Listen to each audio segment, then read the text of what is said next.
Why do I have this? Is our glorious leader. Should have been 5 minutes late. Oh, I completely missed that. Alright, now that I load the Heavensward character creator, let's see if you can do it here. Where did it say he was going to be? Oh, It's in the most important spot. 9 minutes is like 5 minutes. Actually in our guild. Is But remember, at 15 minutes, we're allowed to go early. yeah, Well, hold on. I think 14 minutes is the limit for a 5-minute The Try Something New channel on Twitch just went live. So. break. And there he is. Hey! Hey! Okay, anyways. Hi, Drag. Forget about it. Hey. I can't make raid, but at least I can make this.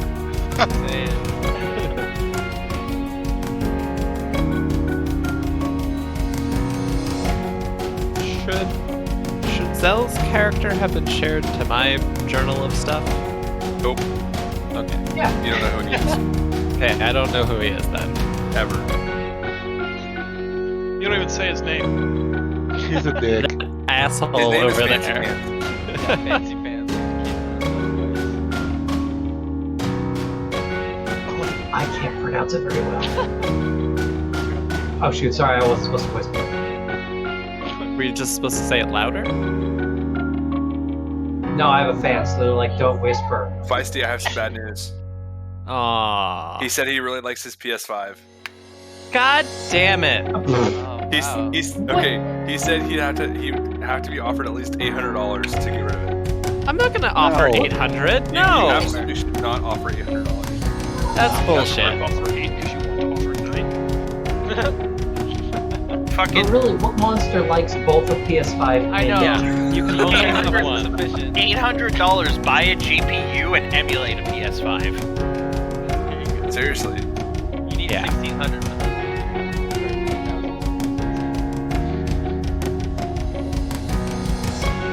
Yeah. Monster. Good luck I know. finding that card right now, too. I know that we have already gotten over this, but sad news. You can't make yourself look like an astrologian in the Heavensward benchmark. Oh, sad. That's surprising. Also, I still have the Heavensward benchmark, and that's kind of surprising. I still don't know what astrology is. Oh well, sadness.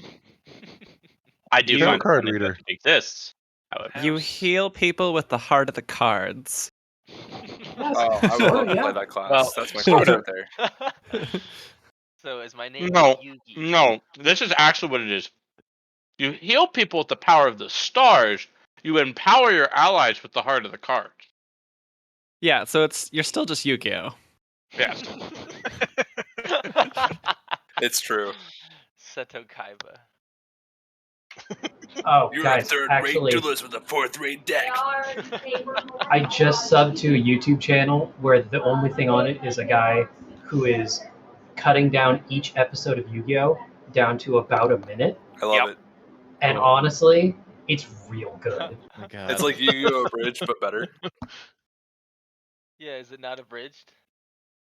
Well, arguably yes, but the whole title is I shortened Yu-Gi-Oh!'s X number episode down to Oh, about that's a minute. great. You need to link this somewhere, my friend. Yeah, it's coming. Stepping away real quick while we go over the recap. Be right back. Don't wait for me. That's the channel. The Bing channel name is bong. Bing Bong. Bing bong, bing bong. Alrighty then. All right. Since Sventis is away, and Feisty was away last time, who remembers what we did well enough to recap it for him? I fell down a hole. D&D. No. I fell down a hole. We had a eulogy. Then I fell down halfway because you. And then 'Cause I somebody fell down the touched hallway. something they weren't supposed to and set off all the guardians. Well, I'm really bummed that you guys are skipping the hour that we spent It on said we had a eulogy. we had Zell, a that was the really good first thing that came funeral out of my for mouth. Our friend. It was very sad. A Viking funeral. Yep. A Very biking good. funeral? It was a biking funeral. Yes, Oh, we all went on Biking. a bike ride. only one of them needed training wheels. Oof. Oof. Hey. That's racist against goblins. Excuse me. We were talking about Opie. He needed training wheels. Oh yeah. Oh. Speaking of racist against goblins, you also met a new character. Oh Who yeah. is And he's also racist against racist. goblins. It was an awkward and efficient segue. Yeah. Do you want to describe yourself for Feisty since he missed the official intro? I mean, Time tour. he kind of described himself to me when we all got board games and Okay. lunch together. Nice. That's true. We've talked a lot about this. I'm going to enjoy hating your character. Yep. Wonderful. His character's name is Fancy Pants. Yep. His name is Yeah, Marius. what's better, hating to love someone or loving to hate someone? Although, to be fair, the fact that your character's name is Marius really throws me off because one of my good friends' girlfriend's like online moniker is Marius, so that's gonna throw me off. Do you really hate her? One of your No, girlfriends? she's Oh, okay. what one How of many do you have? one of my friend's girlfriend's Oh, okay. online moniker. I was like, It was hard to say. I'm very sorry. One If of my Lab's You have name was more than one Monica, friend? Say if my name was Monica, my online nickname would be Moniker. I hate you. Wow. I return. Yeah, I had to mute my mic for that one. And with that, we're leaving the D&D tonight, guys. And that's what did it. The dad joke that went too far. Here for 6 minutes. Oh, But man. we met an elf. Detective- He was pretty cool. He likes Leo, so it's cool in my book. Does he? Then we went back into the Chimera cave, not cage, and then found a hole, and we went down the hole, and then Leo fell down the hole and hit Every branch on the way down. every branch on the way down. Oh and no. Reed. He also hit Reed because Reed got in the way. Damn it, Reed. Reed was by the way, Reed was trying to catch him, for the record. Yeah, why would you try to catch a dwarf? That's stupid. Just let him fall. Because they're just like giant boulders, and you don't try to catch giant boulders. And then we found out that there's magic at the bottom that lets you, like, it's like parachute basically, but it was like moss. And then now we're in the place You where could- we are now, and but we're fighting some it was- guardians. But it was But Reed heavily died. implied. It's Reed heavily almost died. implied. It's heavily implied that you can only fall so many times down this path. But we don't know that for sure. Yeah. And then I broke a crystal and summoned 2 guardians. To be fair, Which we killed. several of us touched that damn crystal. I didn't touch that crystal whatsoever. I I didn't touch that crystal. No, you did. We made sure of it. Oh, okay. It's the only NPC action you took. That doesn't sound like me, but all right. Well, see, what happened was we needed to detect magic, and you're the one with that. So we just all, as a group's consensus, said, "Yeah, he touches the crystal." You don't need to touch it to detect magic. I just look at it vaguely and I can tell it's magical. Yeah, well, you touched it. Got a very specific ritual focus for this spell. It's oral. It has to be in my mouth. Yikes. That's fair. Wow. I do like to stick magic things in my mouth. Okay, moving on. Bonk. It's gonna bonk that one out of existence. Oh, man. Thank you, Troy. Yeah. Oh no. Oh, Dex, do you need a moment? Yeah, I was gonna say. Picks the crystal up, licks it sensually. Ah, yes, magic. What is he doing? It's very important. Very precise work. the toy in my nightstand's named Arcana. No, just kidding. Oh my god. Oh my god. That's the Dad joke visual I doesn't went seem to. so bad now, does it? And that was D&D for tonight, folks. I'll Yeah. see you in 2 weeks. Oh man. Oh, good. So yeah, I think that pretty much gets us caught up. For Feisty specifically, if you guys could excuse us for just one moment, I'm gonna talk at him for a second. He's gonna yeet himself away. Eat him down to You- spoiler space. I don't think Throw it's him down the necessarily hole. anything spoilery. Give me just a second to find what I'm looking for here. You should jump down to other inferior games and just start talking around nephew. Yes. He'll be very confused. Jump down to D&D. I'm in the D&D channel. This is where we play D&D, right? Why can't I hear anybody? That's why it says do not disturb, because we're playing D&D. All right. Feisty, you missed a long rest. And since your character, we decided we didn't want to put you in harm's way potentially while you're not here. I think is kind of our general understanding. You spent the entirety of yesterday really taking a look at Athenia's spellbook and successfully and finally broke the cipher on her spellbook. Okay. So you have this in your inventory now. Oh. Can I just add all of these spells into my spellbook? There's a cost and time element required to do that. So I mean, provided you have hours and gold, yes. Dimension door. Can't cast that yet, but And then secondly, I did not want to roll for you, but I would like you to make a wisdom saving throw for me. First thing in the morning. Okay. All right. Do you want to say that you had followed these people down and we're just kind of keeping to the back of the room, or do you want to navigate your way down there now, or do you want to stay outside of the temple for the time being? Is there anything more to the temple that it would make sense for me to join them, or is it just like an in and out kind of thing? Well, they've only just scratched the surface. There's more to explore. Okay. But it is also it is a linear temple, if that's what you're asking. I would say that I joined in a little bit later while I was dealing with some of this. Okay. Maybe excited that you finally cracked the code on Athenia's spellbook. You come down to Oh, share yes. the good news. Hey, I figured out this book. Oh, what the fuck happened here? Cleaning up Falls from the mess. down a giant hole. So, whoa, I can float, and walks out. Oh, hey, hi guys. I assume I also get a long rest too. Yeah, full HP, all spell slots. Did we loot these guys? There wasn't That's what I much was to gonna loot. ask. Did they have Remember any scrap iron on them? No, or they scrap turned metal back into before? rings. They turned back to Right. rings and went back down. Lav is correct. They like tessellated into segmented pieces that Oh, returned okay. the rings that created them.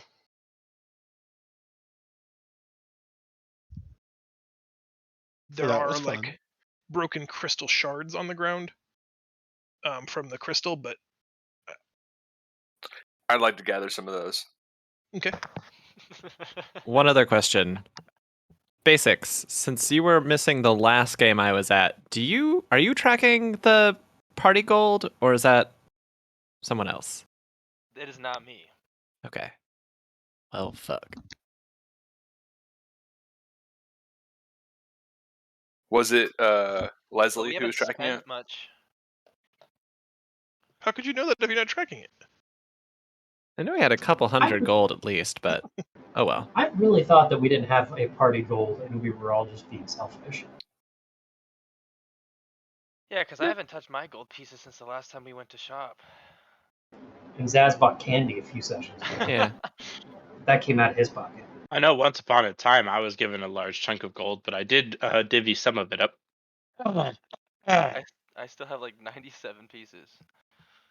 Soft 39. I'm gonna All refrain right. Well, from then I telling you guess how like much the I have. immediate question should be: do you guys want to create a group pot to handle like repairs and healing potions and stuff, or do we want to just strictly leave it at a seven-way, six-way split? Seven-way, I'm seven fine characters. with that personally. I'm fine with a party. Yeah, I am too. Yeah. So I don't even touch my gold. So if you guys can use it, that'd be great. And I will dip into it because I need that for writing down spells and other stuff. Oh, okay. So you just wanted me for my money. I see. Yeah, I just want you for your money. So then, who will keep track? Who will be the party Leslie. treasurer? I mean, Let's- that is an NPC of Fubarius, so Fubarius is being nominated. Oh no. But he will have to do the number crunching in the character of the pack mule. I can do that. It's just gonna be like Well, 1 for high yield interest savings and 2 for mutual funds. Oh my god. She stamped twice, guys. We're going mutuals. three for a CD. But we don't do those often. I was gonna vote. I nominate Zell's character since he's like a rich guy. He just got Oh, here. absolutely not. He just got here. I'm a What? person Yeah, we we're just gonna met. trust Can I him with trust all you with our the party's money? finances? Just because he's rich doesn't mean he's good with money. I can handle it too. Okay, so Opie will just level I up was with also each stack of cash. mostly nominating Zell because he hasn't missed a session yet. That's a good idea. That's fair.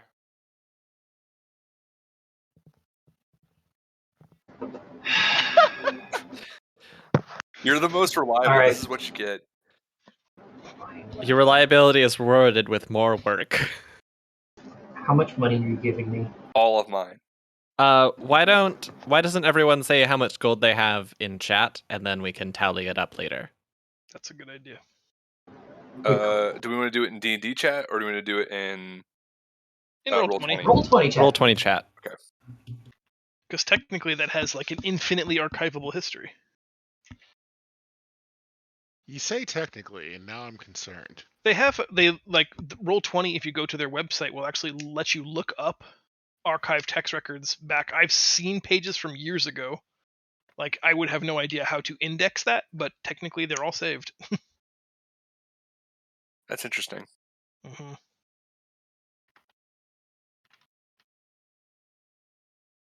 Yes or no?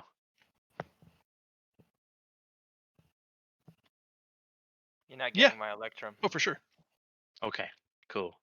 I'm gonna convert those diamonds into GP. Wait, I thought diamonds were your spell charges. They were kind of an identified charge, but like it's kind of soft stuff, and it's just like spend 100 GP and I can cast the spell. I think is what we kind of house ruled for it going. I do prefer that. Just kind of a generic residuum gold value. It stops us from having to do the day-to-day minutia of, oh, this guy only had 2 frog's legs and you're going to need 3. Which is fun for like esoteric or really expensive material components, but for like mundane, you can't cast mage armor because you don't have a smudge of charcoal is not fun. Just a heads up, if you guys stop hearing from me, it's probably because my speaker died and I gotta charge it again. It for whatever reason likes to go idle sometimes and just stop doing its thing. I thought it was because Kay hulked out and started smashing things. Also accurate. Also She stands. said we'll see, but probably not. Smash! I need an adult.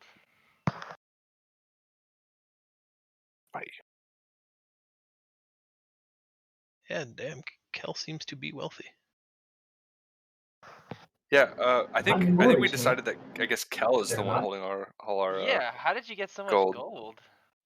Because I had 2 diamonds worth 250 GP each that I've been using for identify. So the math doesn't check out there. What did you do with the other 79? Well, I'm guessing one of them has been spent already. And then the 250 it was plus his personal wealth. 100 GP has been spent on a charge of identify, so 500 minus 100 is 400.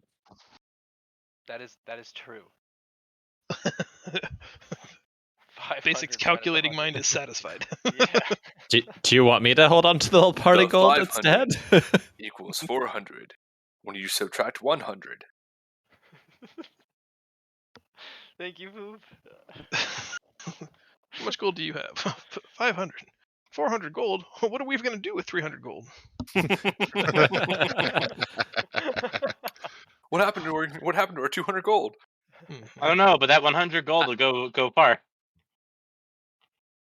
I also wouldn't mind tracking all the gold because usually I'm the one that needs to know about it the most often as a wizard. Well, let me know if you'd like to take over. I have a token for you. Let's sort this out after the game. Who has You're control of hired. Leslie? Is it me? Yeah, it's you. Did they have an inventory? They do. Leslie isn't with us. I mean, that is also true. Yeah. Everything Neither that's is been your said so card. far is true. But we could Yep. write it down on Leslie's sheet. Is it You would have to possible do for us to make Leslie a usable by anybody? I think she is. Okay. Oh no, I Alright. just made her an NPC. It looks like. Oh no, there she has notes in the bio. Yeah. Can't edit her I though. have no intention of using Leslie. Thank you. I'm just saying we Thank could use God you Leslie said it. as instead of Leslie the pack mule, we have Leslie the ledger. Oh, She could be both. I Or Well, you I Leslie think gotta that's the Girl ledger is secretary. pack mule. that's a really good idea actually. Wait, we can have Her Leslie ledger attack is a for pack us? mule. That's awesome. Oh, she's a pack mule, not attack mule. Correct. Yes. And why does she have hooves? The mule has advantage on strength and dexterity saving throws made against effects that would knock it prone. Nice. Mm-hmm. I love it. So in depth. They don't go donkey tipping. Uh, Zell, if you put how much gold you have in chat, I'll just put it all into Leslie's stuff. Wonderful. Wonderbar. Hey, so this gate, what about it? Can we get through it? What it is. Would it What be? it is. Can What I it do. use detect blacksmithing skills on it to determine how it was Please, made? yes, make that roll for me. Okay. How do I do that? You tell me. Okay, it's gonna be Smith's Till tools. this very moment, I've never heard of detect blacksmithing skills. So It's gonna be a survival check. oh, okay, sure. How is this thing made? It is. I love that we're using a survival check. It was at one time an impressive gate that both latched and locked quite securely. The metal is like almost malleable to the point that you think it's intentionally designed to take huge impacts so that it will deform but not break, so that it would be an effective like resistance barrier to something. You suspect that the intact lock, which doesn't at all resemble like a standard lock and tumbler system, would be easier to pick than it would be for you guys to try to beat through it. Okay. You're worried that it could take a long time for you to deform it enough to get through. I'm But that gonna is an tell. option. Good Are you thing we picking the have. sword right now? Good thing we have several people with thieves' tools that are proficient in them. Yeah, for real. With all the denting and stuff, is there any kind of gap in the gate? There are gaps, yes. Can Reed just slip through? Um, you never ask somebody their weight, I suppose, but how wide are you? That's worse. I don't Could we know. just I'm like 3 boost- feet tall. How Can we- wide do I have to be? Can we boost someone over instead? It goes floor to Swap ceiling, ticket. unfortunately. Ah. What if I Wait a sec. boost someone through the ceiling? Wait a sec. I think Yes, I let's think I try this. have a sol- How could this go wrong? I can solve this problem with magic. We can solve this problem with thieves' tools as well. Yeah. Well, good. you try the thieves' tools first, and if you fail, Are you I kick will. the sword today, or you kick the spear? I don't know. I don't know how I'm feeling yet. Wait till combat. I'm gonna ask Kig the thieves' tools to use his thieves' tools to pick the lock. Sounds good. Oh lordy. Okay. Gonna say, Kig, why don't you move yourself up to the gate next to Leo there and give me a thieves' tools check. Oh my god. Okay. You you go about it like like you were trained to, normal lock and tumbler system. Everything in the inner workings of this locking cylinder feels completely alien and foreign to you. It's as if like the basics of locking technology was completely foreign to the designer of this particular lock. Like nothing makes sense. You're not feeling tumblers. You don't know how the key would insert. It is completely and wildly foreign to you. You stumble around a couple of times, and then the small, like cilia-like hair on the edge of your scoots begins to stand on end as a jolt of electric power arcs from the gate to you and everyone within 5 feet of you. So I need all three of you. That's Leo, that's Reed, and yourself need to make a dexterity saving throw. Wait, did I try to That's- slip through or not? That's why he was like, please move yourself up to the gate. I would like to mention somebody moved me Luckily- to the gate because I was way down at the bottom still. Luckily, I Yep. have danger sense and I have advantage Advantage, on yep. dexterity saving throws. Now, if only I can remember how to do that. Here it is. He's riding. I'm so glad I have advantage on dexterity saving throws. Otherwise, I would have failed terribly. Yes, you would have. It looks like everybody's taking half, which becomes 6 damage. Cool. All right. 6 lightning damage as it arcs mostly through Kig and everyone he's adjacent to. My bad, guys. But it looks like there was kind of one of those like dead man trigger switches where there was anticipated input that you did not provide. Knowing what you know now, you could attempt again, or you can see if we can squeeze Reed through the bars, or we can attempt the Kel's magical solution.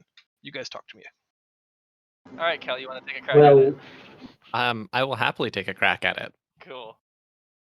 Go ahead, buddy. I'm gonna stand back here. Well, good job, Kobold. You managed to both buck the trend of a kobold being a sneaky little thief, and a kobold being an utter Oh. screw up. Well, who asked you, fancy pants? Hit try. Sir. Before I cast what I'm going to cast on this, would an Arcana check be useful for just like poking around, like investigating it at first? Sure. Okay. It's made of metal, not wood.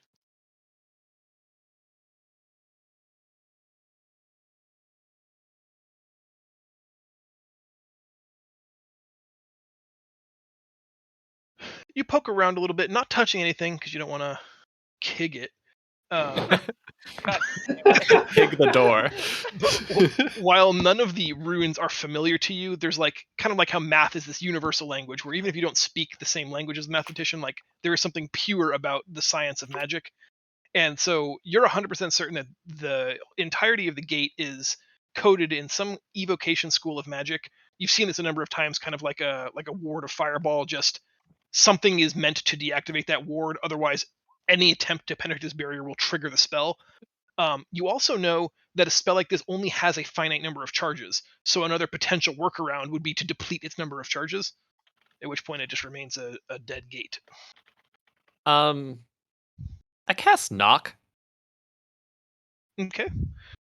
Can I get another Arcana check, please? Do I need to? I think I would like you to. Okay. Ooh. Excellent. You cast your spell, utter your word, knock once on the door, on the gate, rapping it. There's resistance, kind of like you've never really felt before, almost as if the magnitude of the spell that was cast here was significantly beyond your ken. You struggle hard, putting more effort into it than you will ever tell your traveling companions was required, but ultimately the gate gives way and cracks open, just opening the lock and parting the gate about an inch or so. It now just, idly swivels on its hinges. I like to the imagine- sweat from your brow. You're like, easy peasy. I like to imagine all I did was look at the gate for a little bit and then just knock at a very specific point and it just opens. Excellent. like a true locksmith. Leo's gonna Reed. push this gate open. Reed says, I should have tried that, and then walks through. Good job. I kind of just fold my arms, and go, and walk through. The gate swung open by Leo's strong form, almost backwards on the wall itself. Before you lies what appears to be a deep elevator shaft. It has like intricately chiseled tile work all around it, possibly decorative runes, possibly magical runes, all in a language you don't speak. Looking down some ways, though, the elevator shaft has become full of water. It's flooded.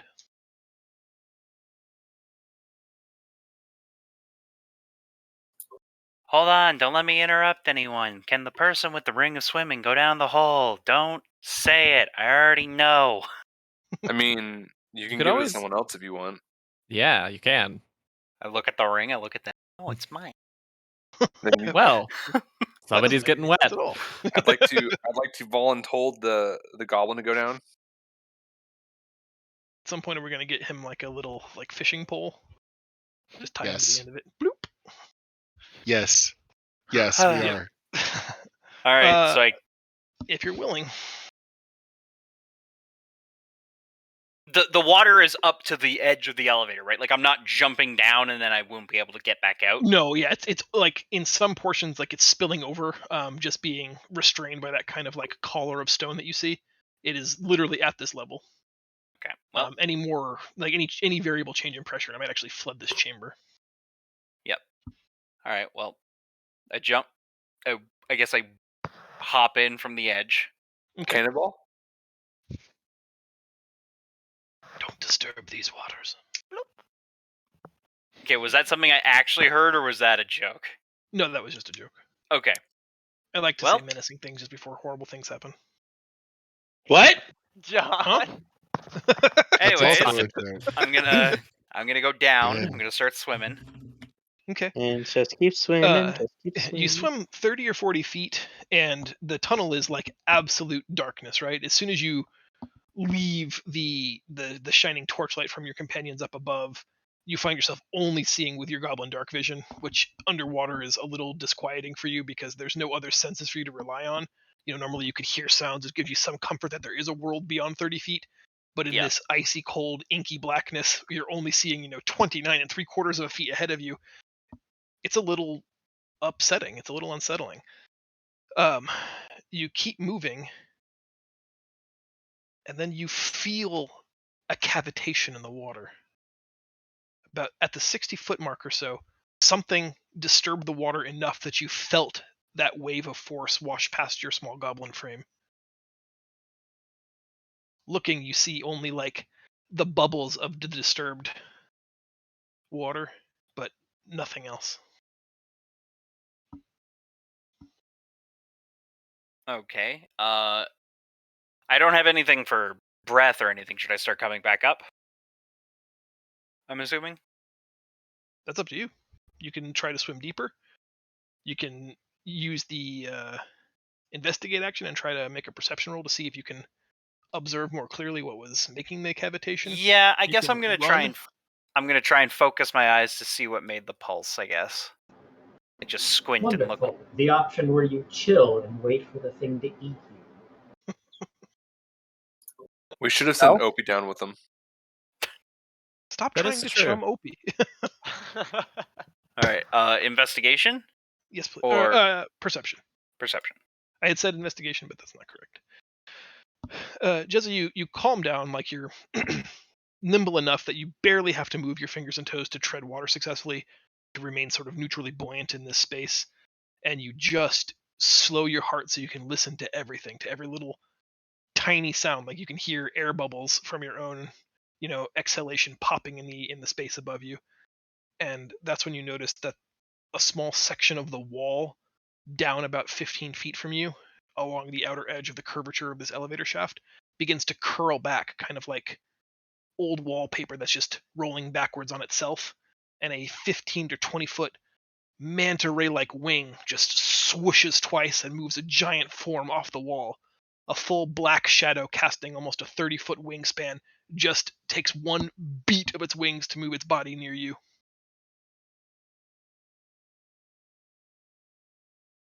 Huh. Oh shit!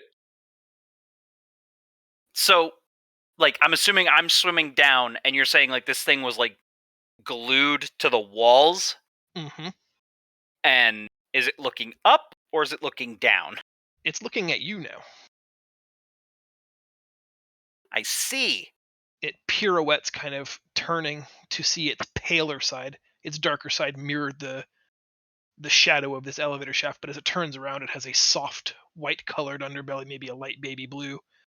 There are gill slits, two red eyes that are almost glowing in this darkness, and a row of open teeth.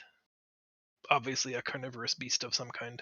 I would like to swim up while staying kind of as I swim. I'd like to try and use my hands along like the the wall of the elevator, like kind of like push myself up. Like that. Why don't you make an athletics check for me? Yep. Oh no. Oh. Give me just one quick sec here. You do have swim And speed, he's though, going to right? throw you the rule book, and you need to make a new character. And it's time for a new one again.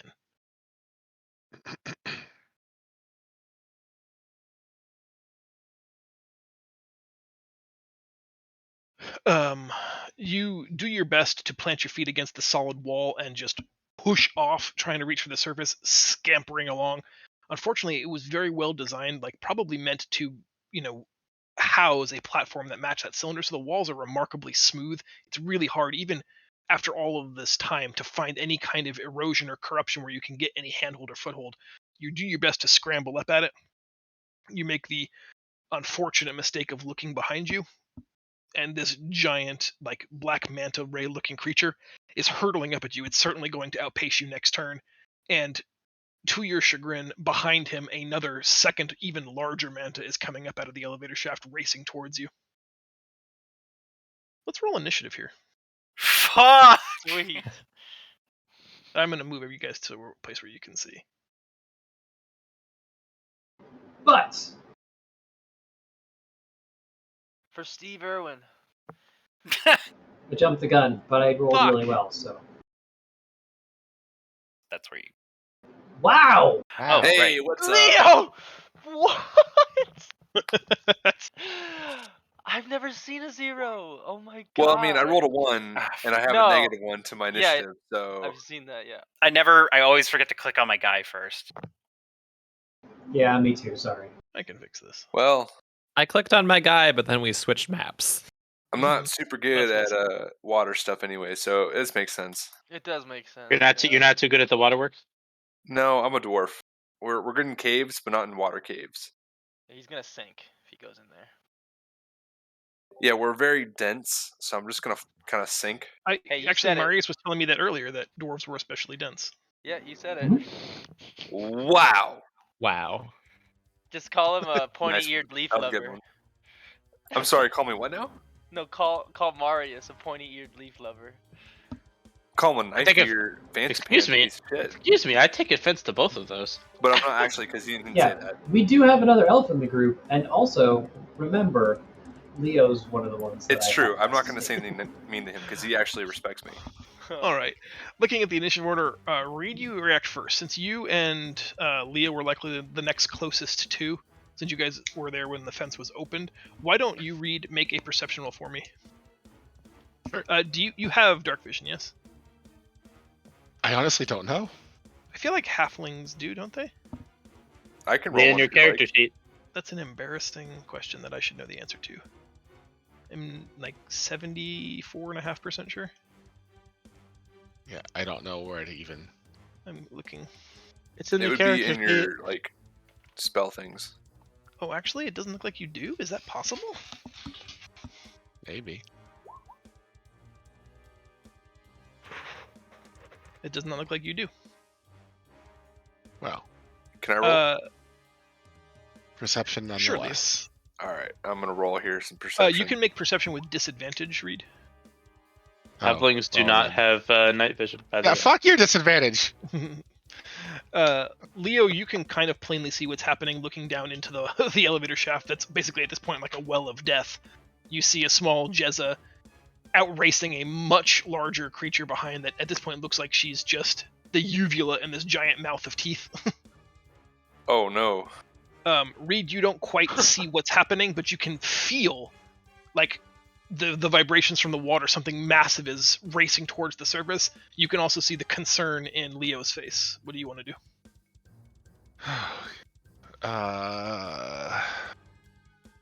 Shit. I can't even see Jezza at this point. You With can that too. What does Zaz do? Sorry, water. Can I just like aimlessly fire a sun salt bolt down the shaft and to hopefully light things up. Radiant Sunbolt. If your intention is not to hit anything, I'm fine with that. That's my intention. Rolls Do a I still have to one, roll hits for that? Jezza. No. You fire a sunbolt down, just kind of the side of the elevator. It comes surprisingly close to Jezza, who you're pretty sure is giving you some kind of goblin, repulsive gesture with her fingers. Just narrowly misses her, but behind it you can see it cast this almost phantom-like shadow of these two winged manta ray-like creatures, against the darkness from the starburst of your solar ball. He's being pursued by two massive creatures. Oh goodness gracious! Guys, we're in trouble. Jess is in trouble. We gotta save her. Good save, but we're not in trouble. Hey, that's my friend down there. We should probably help her. Uh-huh. I jump in, not too far, but I do jump in to maybe be a distraction or something to try to get the attention of the creatures away from Jezza. All right, put yourself in the water Woo! and make for me a performance check. Ooh, That's okay. you thrashing and splashing and crashing, trying to create the panic sound that you hope aquatic predators are drawn to. Well, considering I have 0 charisma, that's terrible. Guys, I have 0 charisma. I don't even know how to play the victim. You put on a fairly convincing show. You see some members of your own party kind of rolling their eyes, but you're hopeful. You're optimistic that this might attract one of them, and you're doing the best you can to help out your friend. Jezza, you react next. All right. You're 15 feet or so from the surface. You can get there this turn, but you're worried that the creature will most likely overtake you. What do you want to do? Okay, so on a technicality here, Tried. This is just one of those math things because the Ring of Swimming says my swim speed is 40 feet. Mhm. Does that mean you say it could overtake me? But is that one of those things where in this situation I could actually just swim up and get out of the water, or are we saying like more characteristically that wouldn't be accurate? Because of how turn order works, you can move your 40 feet, which would take you the 15 feet to the surface, and then whatever's left over to get to the edge and out. Certainly. I am going to say because it's a large creature, though, that it would get an attack opportunity for you breaking base contact, which I know is hard to appreciate, like the z-axis and a two-dimensional representation. Yeah, that's but... fair. Okay, so Yeah, here's my turn. mathematical. Okay, so would you say attack of opportunity? Well, no, and maybe. Fuck it. This is metagaming. I don't like doing this much because it's like, oh, I'm a goblin. I can ignore attacks of opportunity. Now, like, I get what you're trying to say, and I don't want to just completely ruin the counter. But you're not wrong. That is a class feature, Yeah. a racial feature. So you're going to take the disengage. Yeah. So I guess actually, if the way we're playing this is, as I'm swimming up, I start moving towards the edge of the pool, and it's coming up behind me, and using Nimble Escape, which is I can take Disengage or Hide as a bonus action. As I'm moving, I'll use that as my bonus action. As it's coming up behind me, I will kick off of the wall opposite it, using my acrobatics, and move away from it to the other side of the pool as I crest the surface and get out of the water. Okay. Now like I that feel maneuver. foolish. Yeah. Reed, you jump in and start splashing Yeah.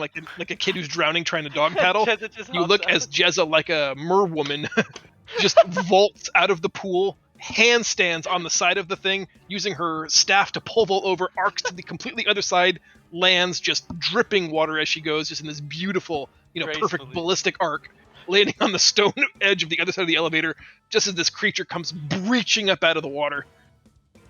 Poor Reed. Looking at Reed, I just look up, I look at Reed, and I go, "What are you doing?" I was Marius, trying to help you. I think it's your turn.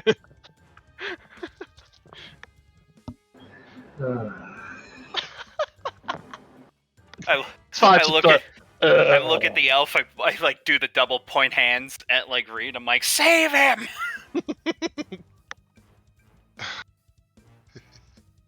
Yeah, no. Reed quits. Yeah, no. Yeah, your jumping into the water All pit right. has been great, but hasn't really panned out the last couple of times. Fine. Fine. I should have just kneeled at I'm the at edge. least not and going to let you splashed. die. Marius is not jumping in there, of course. But Water's great. Come is on in. instead going to... Oh, it's great. Come on in. No, absolutely not. Is going to cast Aura of Vitality.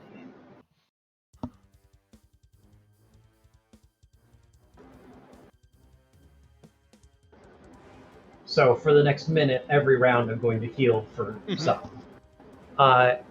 Now try... I don't think this works. Which is a great way to start Mhm. this. I mean, it's a game of your imagination, so I Uh, feel like you're already kind of fucked. I know, right? So I also linked my starry form, which I'm still in because it lasts for like 4 Wow. years. The chalice section there, the second to last Mhm. paragraph, is what I'm currently doing. It says that when I cast a spell using a spell slot that restores hit points, I get bonus heal. But the spell I just linked doesn't heal hit points. It gives me a bonus action that lets me heal hit points. Is it safe for me to assume that this chalice bonus will not apply? That seems like an awful lot of healing every round. What level is the aura? It's a level 3 Actually, spell. that's for a level 3. That's not unheard of. I'm leaving it up to you Give me a moment to consider. because I'm legit not sure. I'm gonna finish reading Chalice. What does Aura do? The aura is every round I get to take a bonus action to target someone in 30 feet and heal them. Oh, for okay, so it allows you to 2d6. target people within the aura. It doesn't heal just you. It's an aura. It heals everyone around. No, I know how auras work in concept. I just don't For know how what they it's work in worth, I the was aura joking. only I was lasts, messing around. or the starry form only lasts 10 minutes.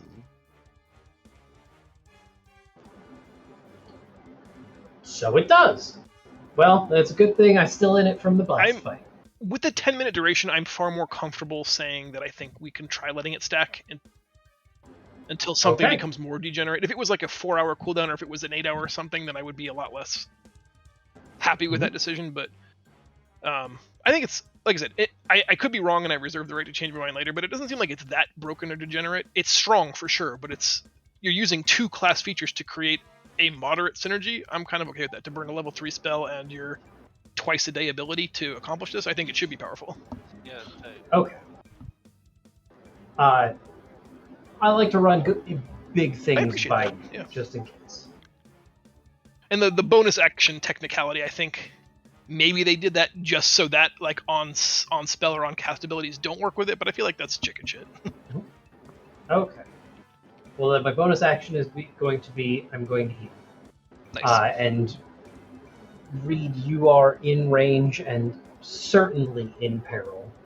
So here you go. I don't know a great way to do this, but I'm going to try.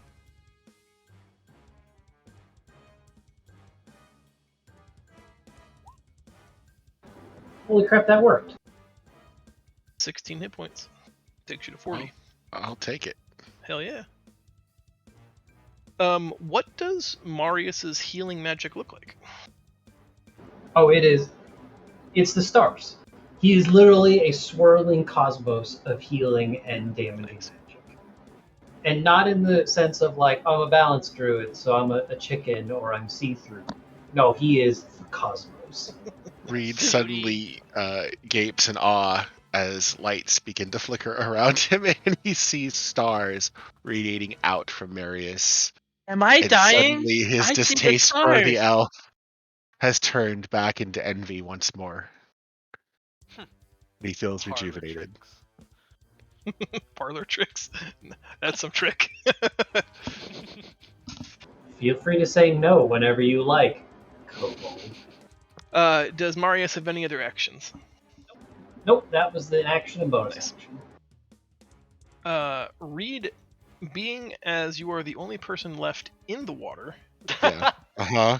and that you did a really good job of trying to get their attention. Yeah. Uh-huh. They they both swarm you, and will make a bite attack each. Hooray! This is their first round attacking a target, so they're going to make with advantage, unfortunately. A 19 and an 18, I think both hit. They get advantage? Sucks. For 10 and 8, total of 18 points. It's not too bad. No, but that next paragraph seems like it sucks. The blue one attaches to you. It has advantage against you, and you are blinded, unable to breathe while it is so attached. While it remains attached to you, it can make its attack with advantage, and I can detach whenever I want. Someone else can try to pull it off of you for a DC 16 strength check. But basically, it uses its mantle-like wings to just pig in a blanket you while it nom-noms your head. That's rude. Am I able to roll to break free? On Oh yeah, your turn. DC 16. All right, Alexis, you react next. You see Reed basically being gangbanged by these giant black manta Crazy. rays that just Crazy. swarmed up out of the That depths. is No, that's fine. The correct term. Phil. I'm so mad at myself right now. Hey, I got a question. Yeah. Would that force movement rip it off of Reed? No, it would just move Reed with him. That's unfortunate. Okay. But really funny, potentially. So is it stuck to Reed or is Reed stuck to it? Like, are these things not huge? They are huge. It's got him wrapped up like in a carpet. He's like hugging him. Yeah. Mhm. So it's like Reed's like a little lump. it's like a sugar glider with a treat. It just wrapped its arms and it's just eating a Yep. marshmallow. Aw, Reed's a marshmallow. Aw. I love it. I I'm was just gonna- say Kate has a sugar glider, and they're too small for marshmallows. Even like tiny Aw. marshmallows? You gotta get like Sad tiny life. marshmallows. They're too small for them though. The big ones? Yeah, no, but they're too small. Sugar gliders are so Yeah. cute. Leo, you idiot. They're real fucking small. I'm gonna twin spell Witch Bolt. Okay. Practical and effective. Electrify Reed. That hits the blue one? Oh yeah, I gotta cast this twice, don't I? You do. Well, maybe they have like rubbery skin. Do I hit both of them? You hit both of them. Yep. Sorry, I had to double check. It seemed Okay. reasonable, but Well, bam. What Nice. the fuck? Perfect. Nice. What Excellent. the fuck? At least I get to cast that twice. What level did you cast it at? Wait a minute, hold on. I may have made a mistake. This is not a level. Oh, it is level 1. They're spell. bigger Yeah, than I I cast it. remember. I cast a level 1. I did that right. I love that you're all disappointing me in twos. That's it is correct. literally just D12. So one takes 1 and the other takes 4. Yep. I am the best. I Don't didn't worry. mean to sound dismissive. I was just making sure that that wasn't supposed to be bigger. That's what she said. Oh, mine was dismissive, yes. Yeah, okay. I mean, it's every turn, I suppose, so that's good. Yeah. All right. Do you want to take any additional actions? Nope, I'm standing exactly where I'm at.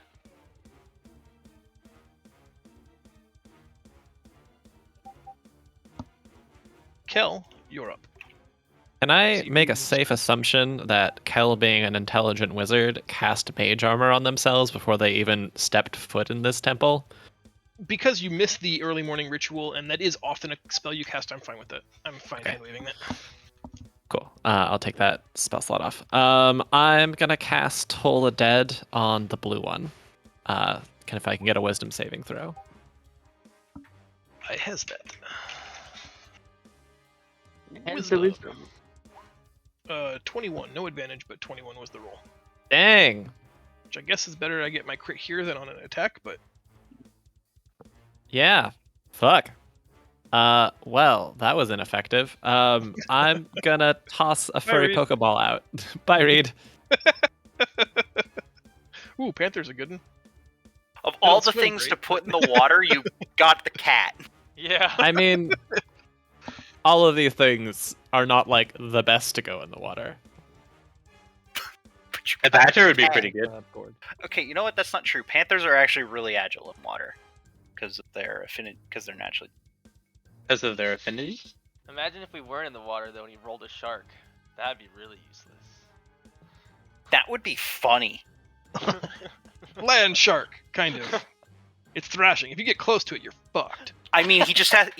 Cal just has to throw it high, right? And he just has to just hope it lands on something. Yeah. Ballistic shark.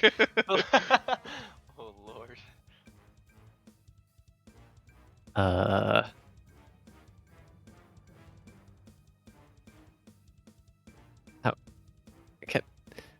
Can I have it be to the left of me and then have it pounce?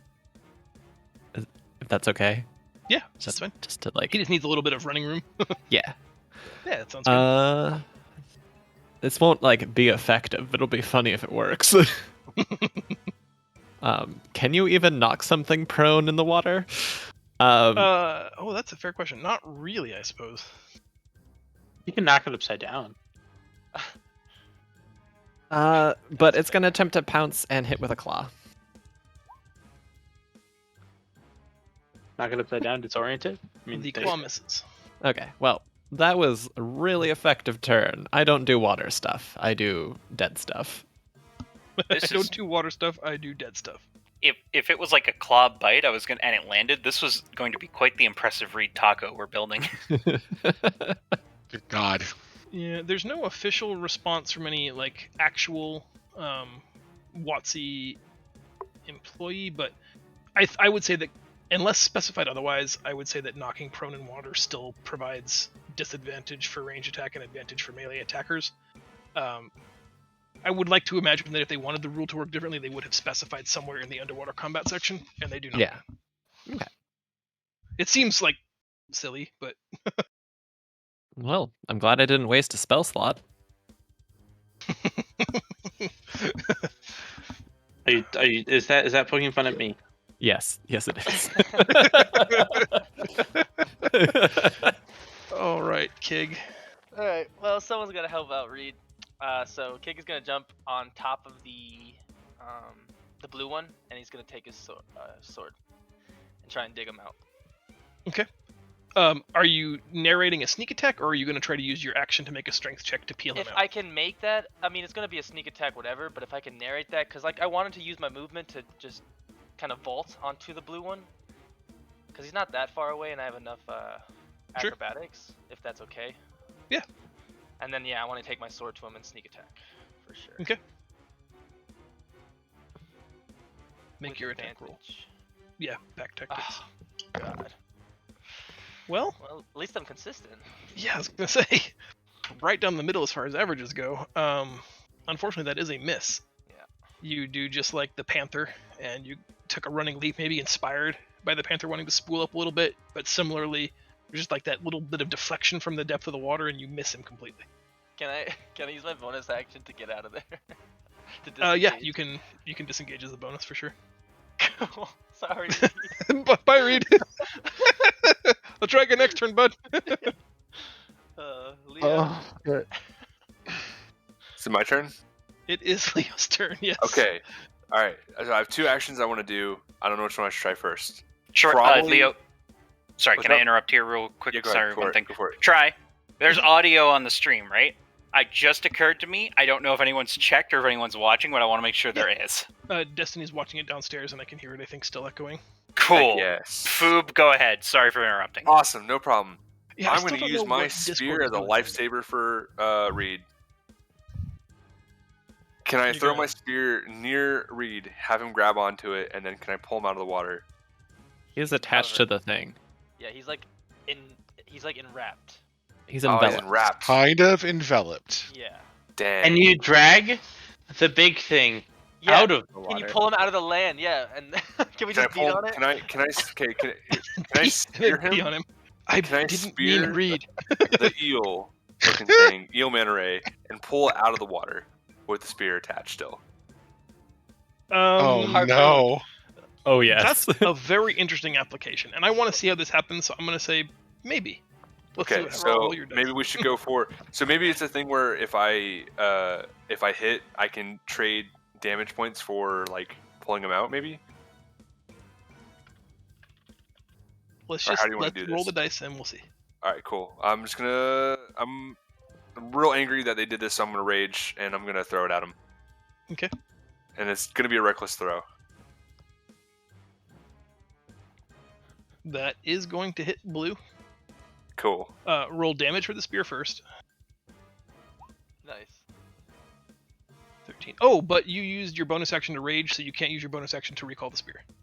Okay, but it is in him. It is stuck in the blue creature. Yep. Okay. Is it stuck in Reed? Let's just say It no. was a Wouldn't reckless. that be a predicament? Just say It no. was a reckless Don't throw. ask those questions. It's in We my don't want the spleen. answer. Yeah, it's part of it. I'm gonna call the spear back, and then it's gonna yank you to me. Scorpions, And to get my over here, bud. spleen. Oh nope, I just got bits. Sorry guys, that's my bad. Oh, No. But I'm not involved in is this. it his arm? All right. So Leo, that was attack bonus. You have a move if you want to use it. Otherwise, I'm gonna pass it to Reed. I have Third an round. extra attack. Oh right, yeah, you so- can make another attack. I don't know. Do Just I have? Chuck I the think I have mandible at another it. javelin. I'm just gonna throw another spear at him. Throw a javelin at him. I was gonna say throw the manville, but if you miss, you're never getting it back. No, the manville stays with me. Yeah, no, don't throw the manville. Do The not manville throw the does not manville leave into my the hand. into the bottomless It pit. does. I'm just gonna throw a javelin, and I guess this one will be reckless too because I'm raging. Nice.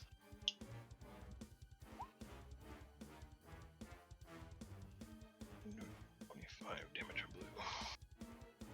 Cool. He seems pretty beat up by your barrage of puncturing attacks. After the first one, you're like, Reed? Okay, I didn't hit him, guys. He's good. Second spear. Perforated, it's a complete perforation in one side, out the other.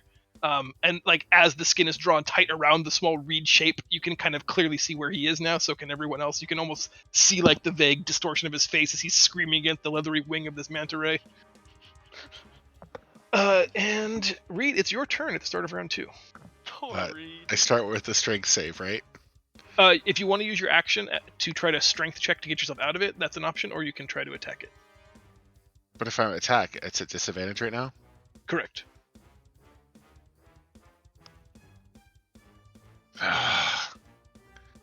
Guess I'm gonna try to break free. Go for it. Strength. So I'll do DC strength. 15. 16. Actually, I should Yeah, That's a fuck save you. It doesn't change the math because you rolled a 19, but technically that's a strength save, not a strength score check. Oh wait, I thought it was a saving throw.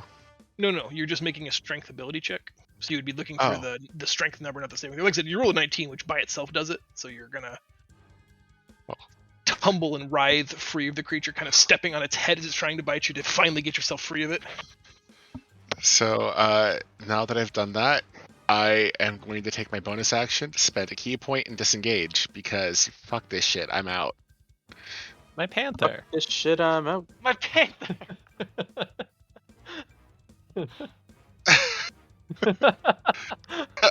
I wiggle free and finally, being out of his grasp, I orient myself up and then use my monk-like reflexes to torpedo myself up and out of the water and onto the land. Are you spending a key point to disengage? Yes, definitely. And where I bend over immediately and pant heavily. Hey, you made it back. Welcome back, bud. That was the worst decision of my life! But you now know how to bait these cloakers, so But did you die? With a halfling. oh, what happened to the initiative tracker? I don't know. Oh, there it is. Disappeared on me. It disappeared for all of us, actually. Did I actually land on my feet? Yeah. bleeding from all of the bite wounds, looking back and seeing the mess that's, its blood mingled with yours because of all the spear thrusts. You're a little frustrated at the way that this has gone, given your kind of selfless altruism to begin with. Didn't really work out the way you were hoping, but you claw yourself back to relative safety at the outer edge of the elevator. Jezza, on the 180-degree other side of it, you see the party is helping a wet, bloody Reed back up onto the shoulder of the stone elevator shaft. What do you want to do? Okay, so try. Sir. These things are, as they look in the picture, they're effectively a manta ray, but they look like they have a human face, effectively. Humanoid would be very generous. I mean, they have eyes and a mouth. They don't have like the underbelly, like large, like shark whale mouth that is on most manta rays, though, right? Correct. Yeah. This is more like a manta shark. Are these guys just kind of like coasting the surface of the water? They can't come out of the water? They have not so far. They have not so far. Okay. That's a good answer. I like that. Because it makes it just ambiguous enough for me if I want to be stupid.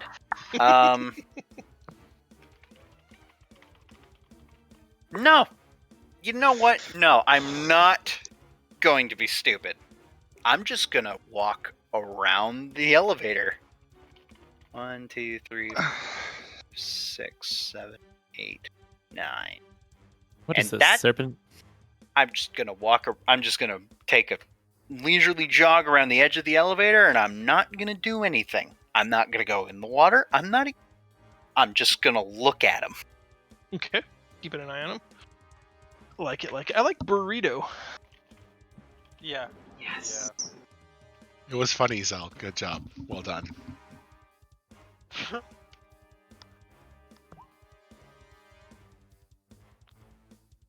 All right.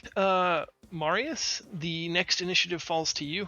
Jez is running around the outer circumference of the elevator to get kind of back to the same party.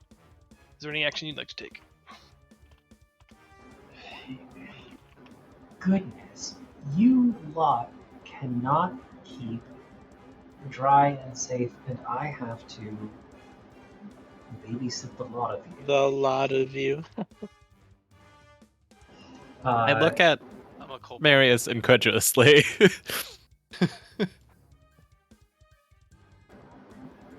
Marius is going to briefly poke and prod at his star map device and cast a guiding bolt. I don't know what just happened, but I clicked it and something might have happened. Yes. You rolled a 13 on your guiding bolt, which missed.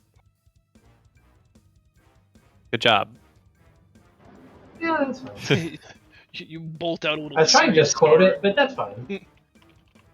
I like the 4 prolonged rest, though. Yeah. Nice. Do you want to move or do anything with your bonus? Yeah. Let's keep people alive. I'm going to also cast a quick healing word. Oh, wait, no, I'm not. I'm going to use my bonus action to heal Reed, because that's what I'm supposed to do. 2d6. So I'm going to do exactly what I did before, and this time he's going to stay healed. Maybe. That's what you think. Until he jumps in the water again. Okay, here you go. Someone's How got to much save the healing did I panther. get? I see 20. Good God. I cough out a thank you. That's it? One little thank you? That's 20 points of healing. Yeah, Oh, it was a really deep thank you. On my turn, the cloakers circle sort of where you guys have congregated. They both just drop down their black the coloring of their black backs makes them almost impossible to see even just a few feet below the surface of the water. And for a moment there is utter stillness until the pristine surface of the water is broken as they both breach with their wings fully extended. They flap twice in air, exhibiting an ability to fly. Yes. Son of a bitch. I'd like to mention that I didn't know where they were because I have 2 lightning bolts tethered to. That's true. laser pointers. They're here, guys. All right, I will attack Reed since he's the tasty treat of the day with 1 bite, 1 tail. I fucking hate you. Miss and a hit. Yes. The tail deals 4 points of slashing damage. It's kind of like lined with these jagged little bony hooks. Slashes at your arms and legs. The second one will attempt Kig since he's small enough to be like a 1 gulp. Wow. Bite and tail. Miss They on both both miss. counts. He's very nimble, dodging all over the damn place. Sure am. They pass their turn. Alexis, you're up. I keep casting my good friend. Colder than a thing. witch's bolt. Yep. Hope I didn't mean to do that.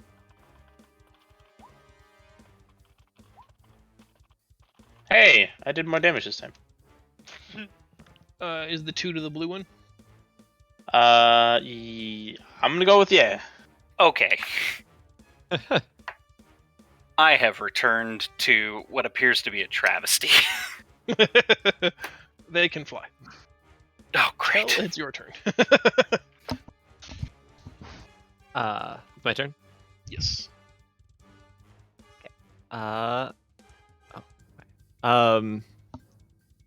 My panther is going to move to purple and hit it with a claw again. Okay. I Mic assume check. that hits. Good, just making sure. Yes, sorry. I had to go make sure that we hadn't lost stream audio. Since it moved 20 feet again to pounce, even though some of that was in the water, I guess. Can I get a strength check from the purple one? You can. 15? That succeeds.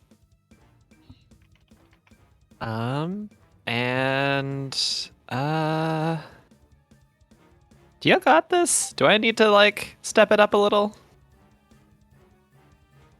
I don't know. Curiosity? Captain Panther's already putting in work. Out of Done curiosity, more damage than Kig. are we supposed to be able to see their HP again? Can you not? No. We can't. I don't know why that happens sometimes. I It always think happens it's like actually it's every a- time until we say it, typically. Yeah. I always Yeah. think it's like, oh, it's a big monster. The HP is kind of ambiguous. If it's a It's Dark Souls. if it's a really a thing that I don't think you would have any ability to really gauge, I keep it secret. And sometimes in boss fights, I keep it secret. But for like mundane stuff like this, that is probably a thing you've most likely encountered in some form or fashion, or something that's just is obviously a creature that bleeds to death. That should be pretty easy to gauge Go. Right. how much blood it started with versus how much is in the water. I'm gonna toll of death, toll the dead, the purple one, for a wisdom saving throw from you. I like Toll of Death, by the way. Yeah, too. it's a rework. Okay, I think that's for sure a hit. that is definitely a hit. Boom. The gravely bell tolls out. The creature writhes in pain as necrotic wounds open on its body. Every place the panther had bit and claw now sort of Oh. like curdled Wait, and wait. open wide. I was supposed to roll 2d12, not 2d8. Let me do that again. I'm sorry. Sure. There we go. That's much Oh, better. look at that! Still a max value. I was gonna say, watch you roll lower. That's gonna suck. Nice. Hey, at Uh, least I'm honest. I do appreciate that. I think that's it for you. Mhm. Kig, what would you like to do? Just gonna take a stab at the blue one with my sword. Since it's right there in front of me, I'm not trying to take a opportunity attack. Where's my sword? That's not a great start. But a stab it, okay, hey, where's my sword? Alright, It's a hit. sweet. Oh, Jesus. That 15. is some rough sneak attack damage. I know, like, why even have 3 die? I guess to prevent you from getting 1 damage on sneak attack. Yeah, that's rough. 1-1-3 on 3-6. Ugh. But I'll end my turn there. Okay. Leo. I you're would up. like to try to recall the spear with it still being stuck inside the creature. Okay. Oh, Which one was it stuck inside? the Blue. one. If physics is a thing, would I potentially fly towards it if it's in a thing that's greater? I'd like you to make a strength check. Okay. I shouldn't have advantage. I should be normal, but still. And that should be a strength check, not a strength save. Oh, okay. Whoops. In this particular situation, the spear just dislodges from the creature, returning to your hand with like lightning fast speed. Awesome. I'd like to throw it back at Blue. Okay. That's a hit. Hey, nephew. You have open comms.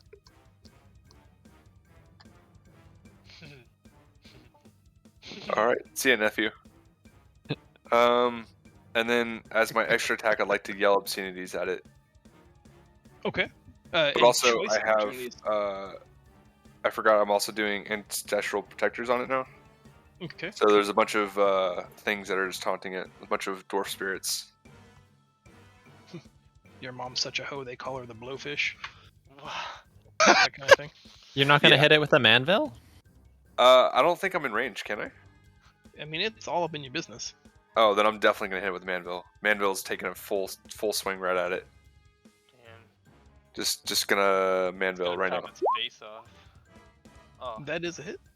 And then it's just gonna be damage. nice. Smashing into it is hard to. You don't get that same kind of gratifying bone crack. It seems like it's mostly like leathery skin and cartilage. So it's kind of more like this sort of wet juicing sound. Which maybe is its own kind of gratifying, but you missed that bone cracking. It's almost like a hitting a drum, Mm-hmm. whacking a drum. Yeah. All right, Reed. Start of round 3. Do you want to jump in the water? Because that seems like it might be the safe place now. I think you should punch the purple one.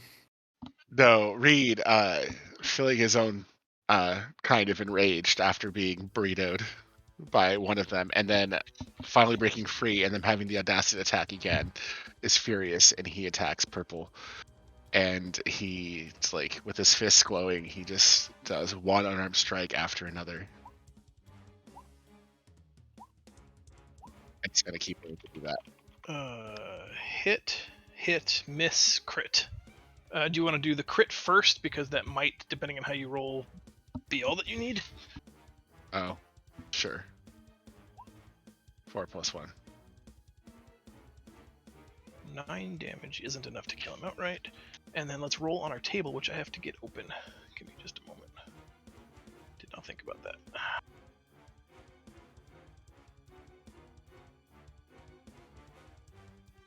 Alright, I am prepared. Go for it. Right. We have a macro button. Where's my DMD 100? There it is. 97. 97 seems like it's gotta be a good.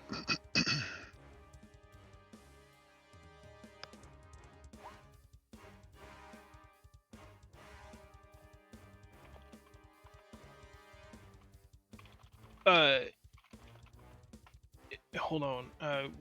Elaborate. Like both dice, you would just roll 4 dice instead of 2. Each round that I shoot it off. No, just for whatever round you crit on, you would just roll double that number of dice that round. So the first round. Mhm. Okay. Read. This is a good one. You strike with debilitating force. Roll an additional set of damage dice above and beyond your normal critical damage dice, and the target suffers a permanent injury determined by the DM. Whoa. We do that. He's about So to you can be just permanently roll injured. another 1d6.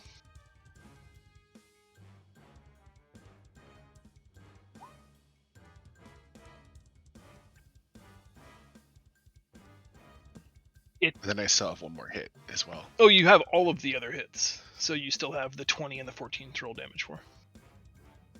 I already rolled for the 20. That was the first 4. But that wasn't the crit, because that's only one set of dice. That's a d6 plus 3. I assumed the following d6 was you rolling the crit for that, so like 2d6.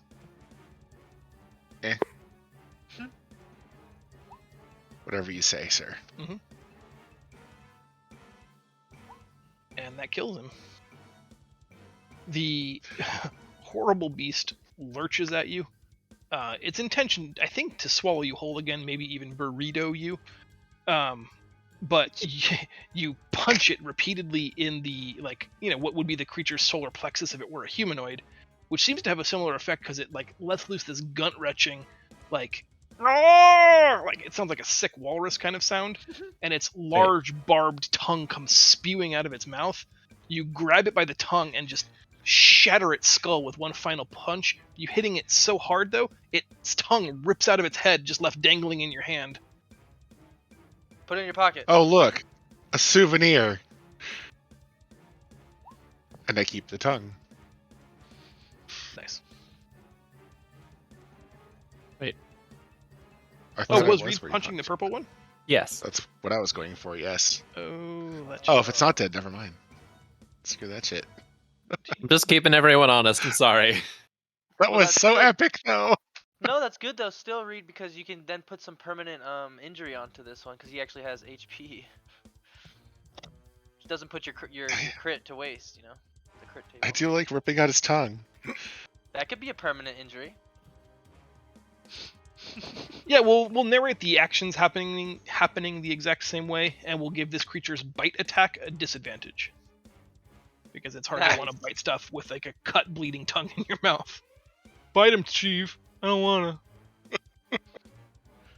There we go. Love it. Nice. Sorry about the miscommunication, guys. Jezza, you're up.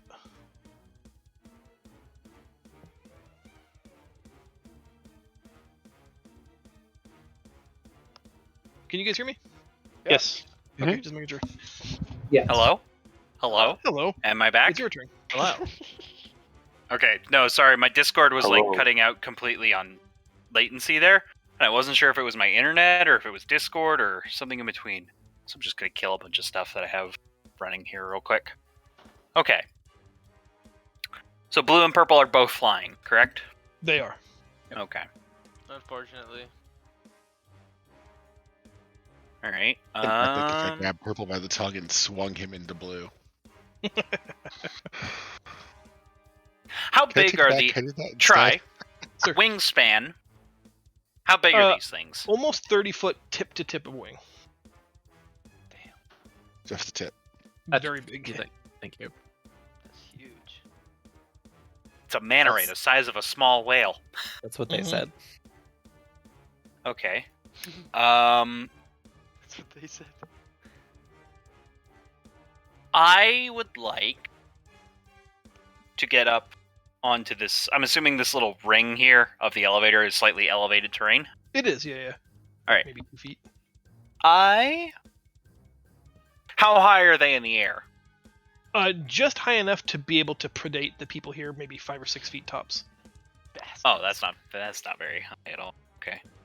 I am going to that was 5, 10, 15, 20. I'm going to get up on that little railing. I'm going to pole vault myself off with my quarterstaff, and I'm going to attempt to land on the back of blue.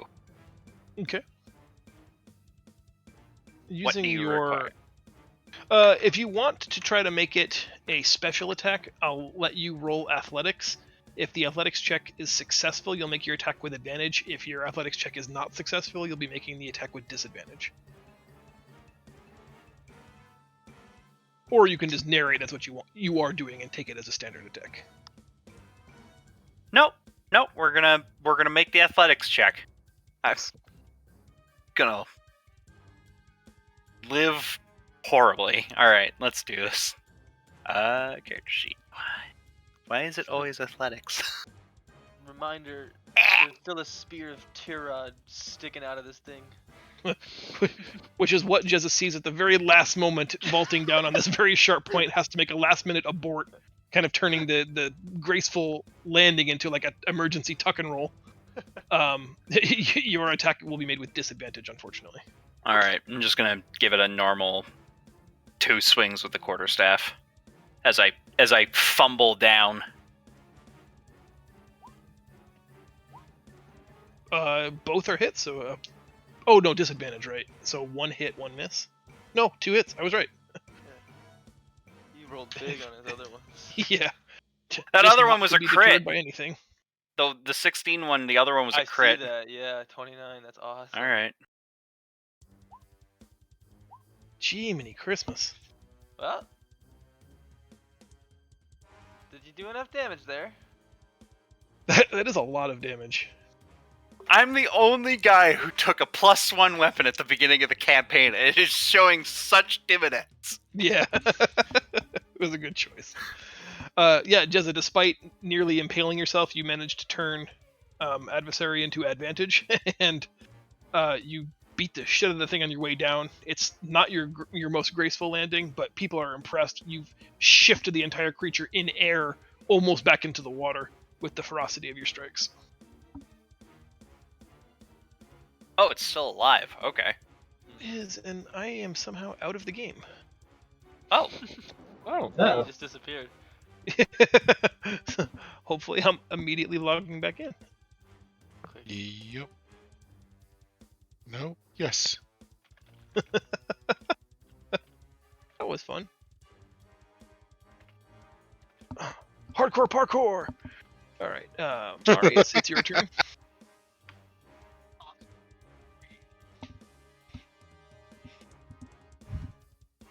You watched the goblin gymnast do her thing. What will you do?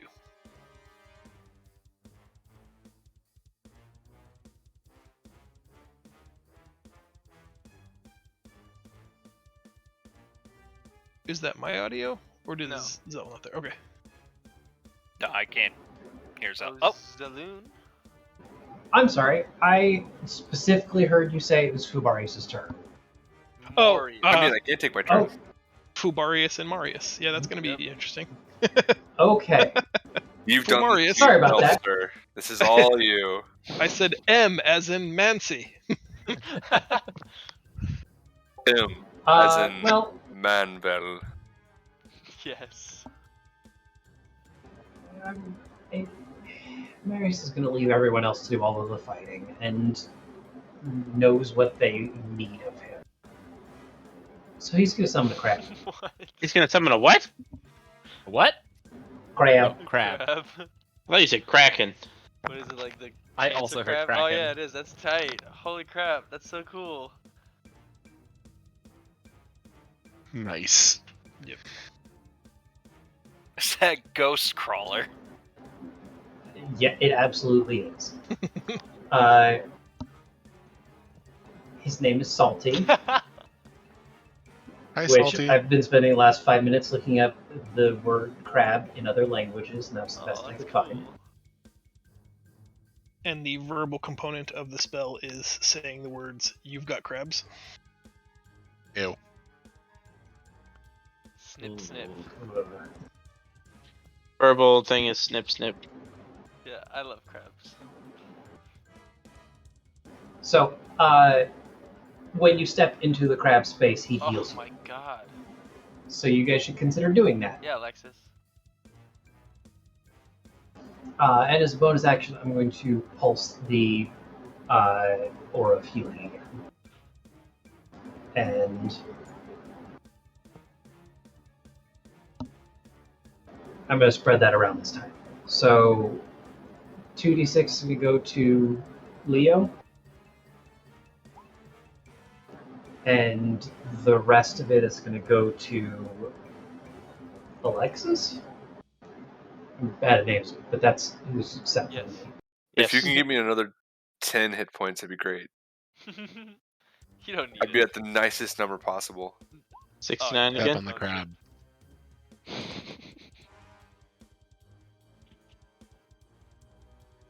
Seven to Alexis. Okie doke. I just want to say And how again- appreciative I am for your heals. Thank you. You guys should hang out with Salty. Yeah. I like Salt. I'm right beside him. From Zaz to Morius, you really doubled down on the healer, huh? He just like you walk up to him and he gives you a little pinch. A Healy pinch. All right. It is the Cloaker's turn now. I don't like that that's what they're called, because Payday 2 has ruined me. Also, don't want to go next to Mr.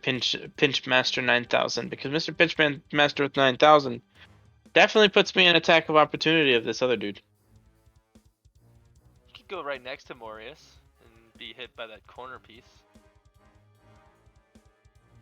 But that's not standing on his token.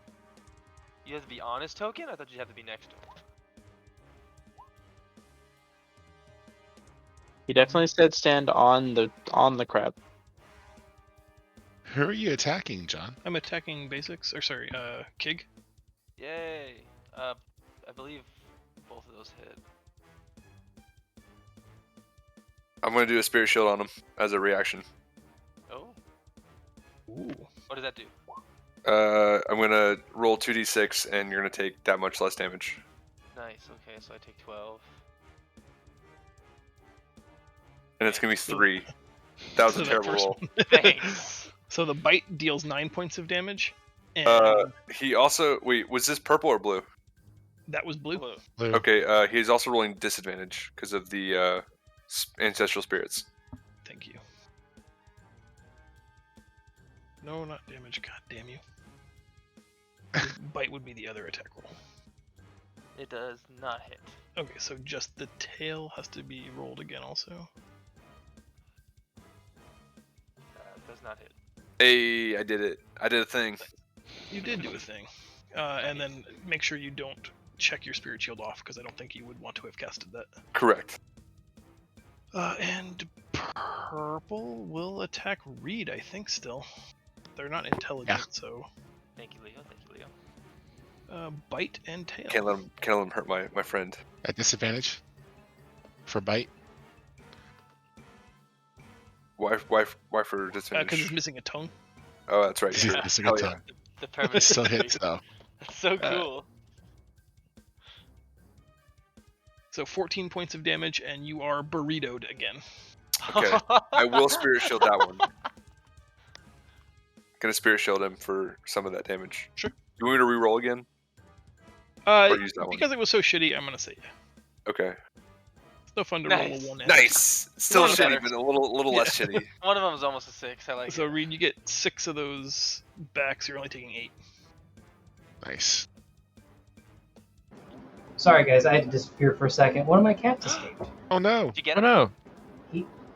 Yeah, he's back because he's dumb and doesn't know how to run away. Oh my god. I'm in the backyard. Did I escape? Kind of. They- Bud. That's what they here's- think. This is how dumb. This is how dumb they are. He escaped out my gym window because it's overheating in the world, and then walked over to my back door, and my other cat saw him, and they both didn't realize it was the same cat that they knew, so they were both hissing at each other, and I'm like, you guys are so dumb. It's a good thing I love you. Yeah. Mhm. That must have been fun picking them up. Yeah. Yeah, wait till my dad gets here. Come on, you goobers. Oh, I love it. Alright. Alexis, I think it's your turn now. I get to cast the same thing again. Let's do 2 Channel, damage this time, channel. Alexis. I mean, it's possible you can kill blue. It has to be maximum damage, but it's possible. You can do it. I believe in you. You got this. Or do I just break concentration and probably press something else? Yeah, that could work. Battle's almost over. Well, I had my shit open, and then I think I messed up. Hold on.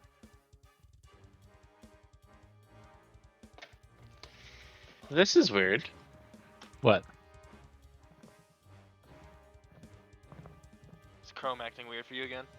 No, I'm just gonna reload the game though. I was loading my character sheet, and it definitely wasn't loading a character sheet. It was a blank sheet of paper. I see. There Is it that a is. problem? Yeah, I mean, it makes it to where I can't cast anything. That might be beneficial to actually be able to do something. All right, this is not actually an attack roll. I'm just using it so I can do this. Pew pew. Hey, and there is maximum damage. We'll say that's on the blue one for sure, Okay. because that kills the blue one, Goodbye, blue. and then 2 damage to the other one. The arcing bolts of lightning that have just been channeling from your hands, circling around both of them, finally just burns this one in half. Its left wing completely singes off where it was kind of collared by your lightning. It sputters twice, and once it hits the water, like, it violently electrocutes, reacting to your lightning. It stops, just sort of like feedbacking into your own hand. You let the smoldering corpse just sink down the elevator shaft, still channeling on purple. Do you want to move or take any bonuses? Actually, yeah, move or bonus. Oof. Does that close enough for Mr. Krabs?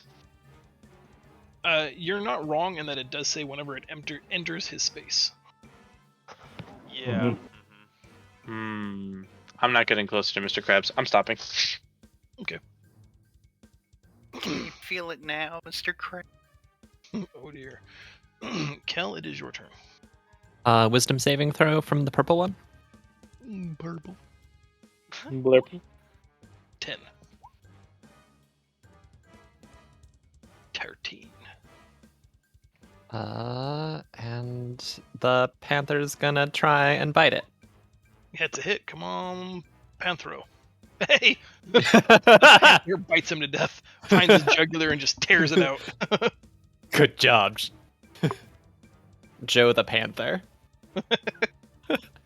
Are we gonna call him Joe Exotic? No, we are not. I like it. Hard no. I'm calling red. Calling it Carol Baskins. No. Errol Baskin, I like it. Oh man. I'll come back with an actual name. Okay. About It I like flaps Steve. around, like, knowing that it's exsanguinating, just flaps around on the ground a few times, laying there until the arterial spray out of its jugular just eventually stops, becoming a trickle until eventually there is no blood left to pump. Yeah, and it pours all over Reed because Reed was still Yeah, wrapped up inside of it, he is a delightful, wet crimson color. Bedraggled Reed slowly It's the after tosses Alexis. one flap of this thing away and stands up and just never again. You can ask Alexis if he'll cast prestidigitation on you. And prestidigitation. Like Yoshi. And then Reed just kind of casually walks over to the crab, hoping there's still some healing left. Each. While it does heal you, it does not remove the blood. Oh, look at that! There's some water here. I'll just casually Um, splash a little. Zelf, how long Summon does some your more. crab stay around? It has 5 charges of healing. Okay. That's awesome. I How will. much healing does it Now that actually do? now that the big guy can't hit me, I'm gonna walk on top of the crab. They're each 1d6 heals. Do you want to just parcel those out? I'm going to politely ask for time saving purposes that between the 4 remaining pinches and the 7 charges of my aura, the people get healed Sure. up. We're all kind of topped off. 4 I like remaining pinches. Mhm. Alright, I took one. Yeah, there's enough for Uh-huh. everybody to go to full, I think. No one is grievously wounded enough, and there's a lot of, like, And it gave extra me 4. healing just sitting here. But I have I'd a lot of roll hit it points. if everybody was almost dead. That's a dark water thing, right? Can A what? I specifically get 10 more HP back and that's it? No can do so, baby doll. You want to be 69 HP? I want to be 69 HP again. Wasn't Nice. that your maximum last time before you leveled up? Yeah, Oh, ruined it. that's rough. I ruined it by leveling up. All right, so I guess I'm at max now, right? All right, so I couldn't tell if you're asking if the graphic is like shadow depth and not a puckering butthole, which it is supposed to be like shadowy sunken depths of a really dark, never-ending tunnel, and not, in fact, a vacuous puckering butthole. But I could see how you got there. On not being one of those. The guild that cahoons together sees that forever together. Good. I think at this point, Reed's just standing over the corpse of the remaining creature and just whipping it with its tongue and saying, "I am not a snack." So while Reed is having his moment, is there anything surrounding this, what was once an elevator, that might be able to, I don't know, create a bubble or do anything magical in nature? Nothing that you can see.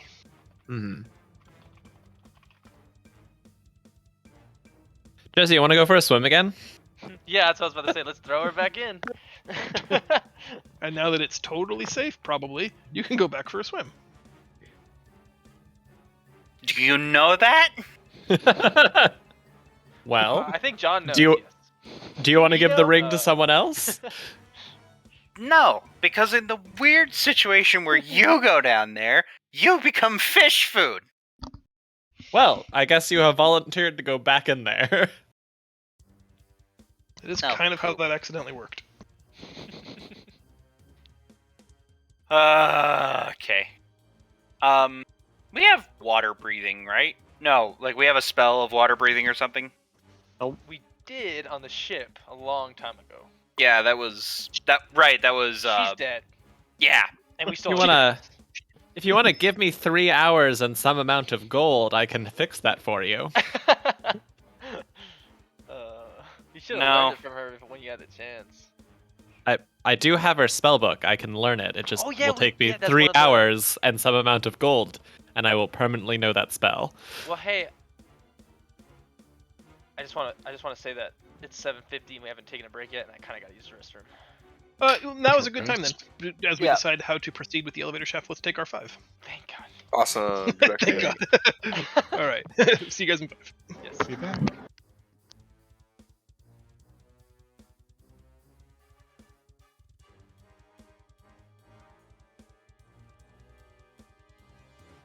Ow.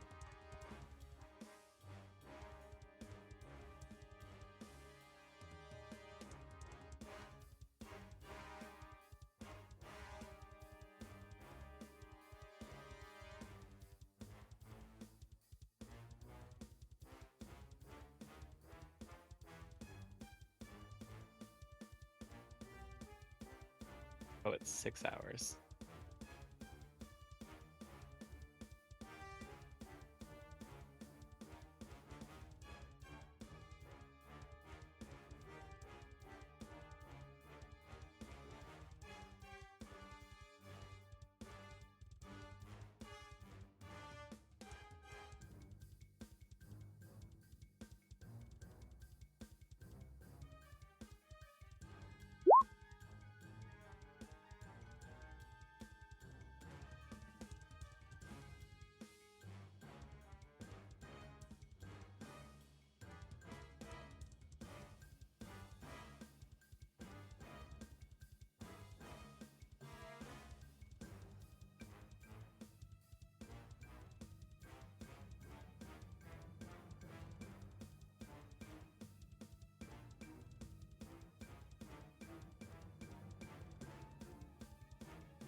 I am back. Hey, me too. If you're not here, please say not here. Not here. Not here. Not here. Not here. Food will be a little longer, he says. Oh no. Is that like an angry poo?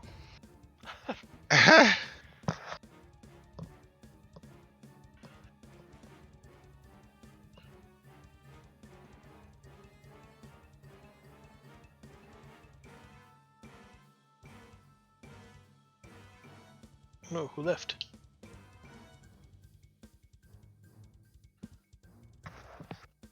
I don't know. Probably nephew, maybe? Oh, did he come back?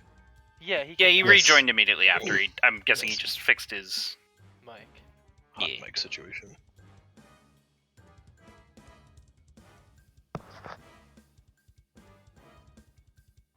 I think we can probably start the discussion of how you guys want to proceed here without Fubarius. Because I imagine when it comes to going down the scary dark hole or not, he's probably in favor of going down the scary hole. I think that's a fair assumption.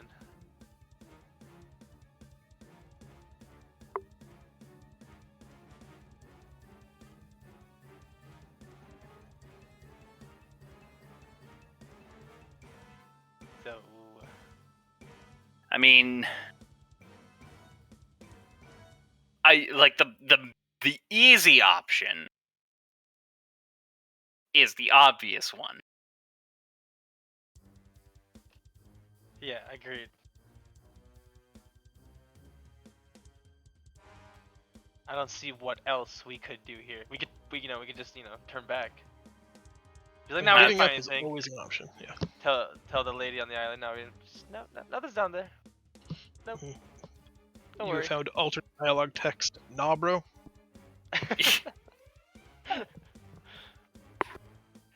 Yeah.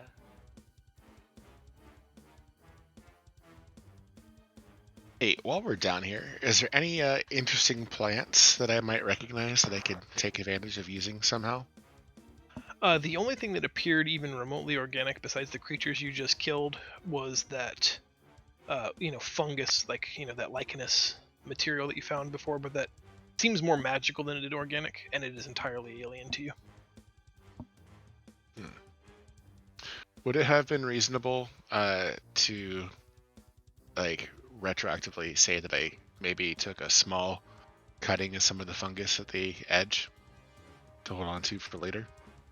You could have done that, and I will tell you now what would have happened had you done that. As soon as the small blade from your kit separates it from its larger constituent pieces, it literally like disintegrates into your hand, becoming like almost opalescent confetti. All right, thanks. I will leave that as is then.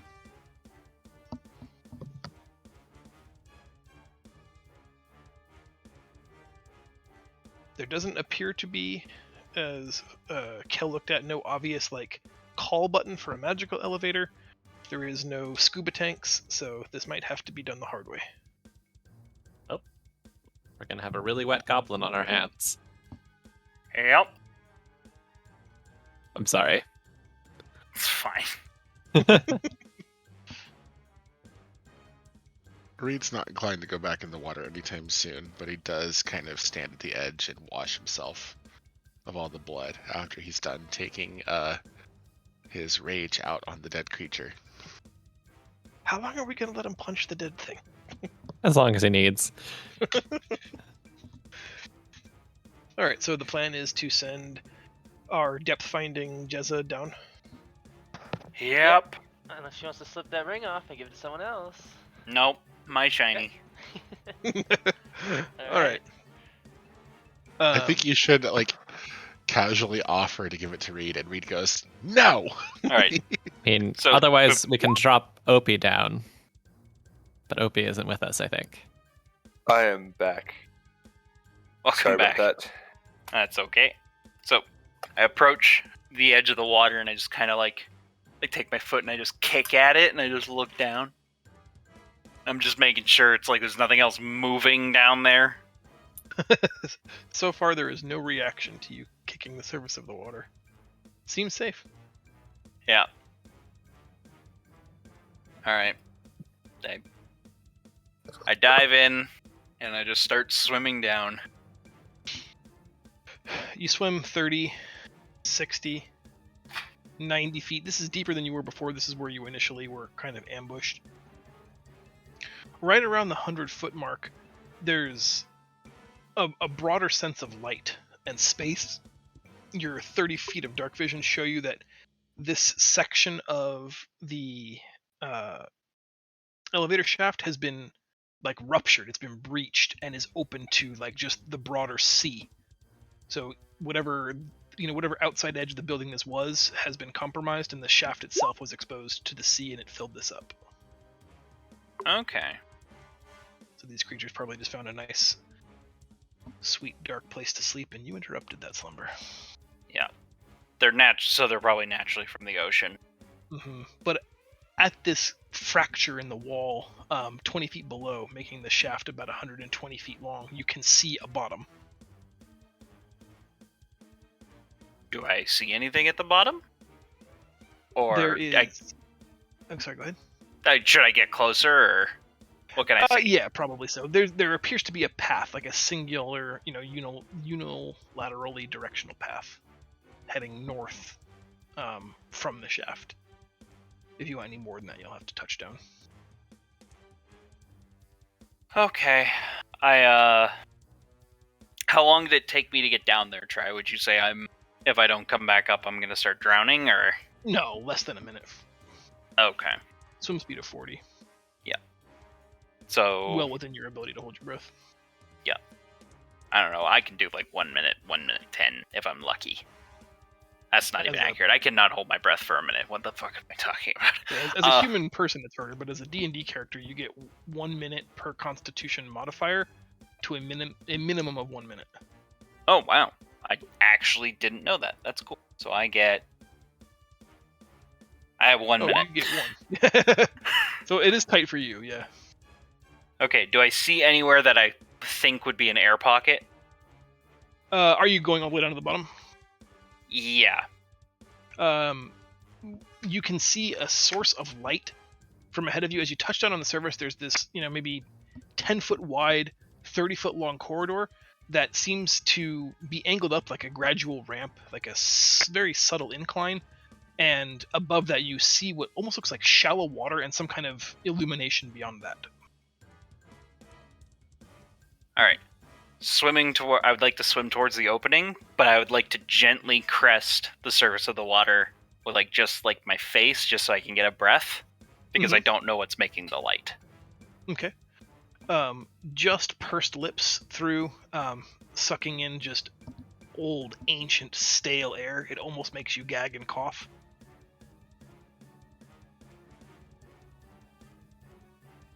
But with your mouth up, your eyes are not looking at anything, so I can't give you much more than that. But there is a pocket of fresh air, breathable air here. Yeah, so and now I just pull my head up above the water. What do I see by this light source? There is about 60 feet from this shallow pool that you're essentially walking up out of. There's a intersection of hallways, and at the center of this intersection is a large stone edifice that has a glowing crystalline structure in it that seems to be emanating this kind of lime, more yellow than green, but lime green energy, casting off light. And now that you've got your head above water, you can kind of feel just a wave, not like a force, but just kind of like a, you can feel the bass of a drum, or when a motorcycle runs by, you can kind of feel it. In addition to hearing it, you can kind of feel that almost rhythmic surge of power from it. Okay, so I'd like to swim over to the shore and just kind of crest up onto what I'm guessing is the sand, where the sand has settled from the ocean. It is not sandy so much as it is worked stone. Okay, so is this an epitaph, kind of like a tablet with a crystal thing, or is it I guess what would be, you described it, but I'm just having a hard time. Yeah, like a manufactured stone plinth. And it's giving off a greenish glow. Yeah, the device on top of it is. Okay. What else do I see in the room around me with this illumination? Some collapsed pillars and structures. They are very foreign in construction. Each one is marked with letters you don't recognize. And this room that you would find yourself in has like a four-way intersection, but behind you can see that one of those paths has been caved in and is inaccessible. But if you were standing at the intersection, you would call it a T intersection, one going north, one going east, and one going south. Okay. Do I see along this pathway that I followed? Do I see anything that looks like a platform, like anything that would move? You do not. Okay. The where you first emerged, there was some like the anchoring formations of what looked like that fungus from before, but it looks like it did not react well to the salt water. Okay. Steal. I'm gonna gently and carefully go up, and I'm gonna touch the plinth. I'm just gonna like tap it, like kind of like with the tips of my fingers, like see if it does anything. Since we're kind of here, give me just 1 second, and I'm gonna move some stuff It around. turns red and 2 things are summoned. I go back in the water and I start swimming. If it doesn't have gills, I guarantee I'm faster than it.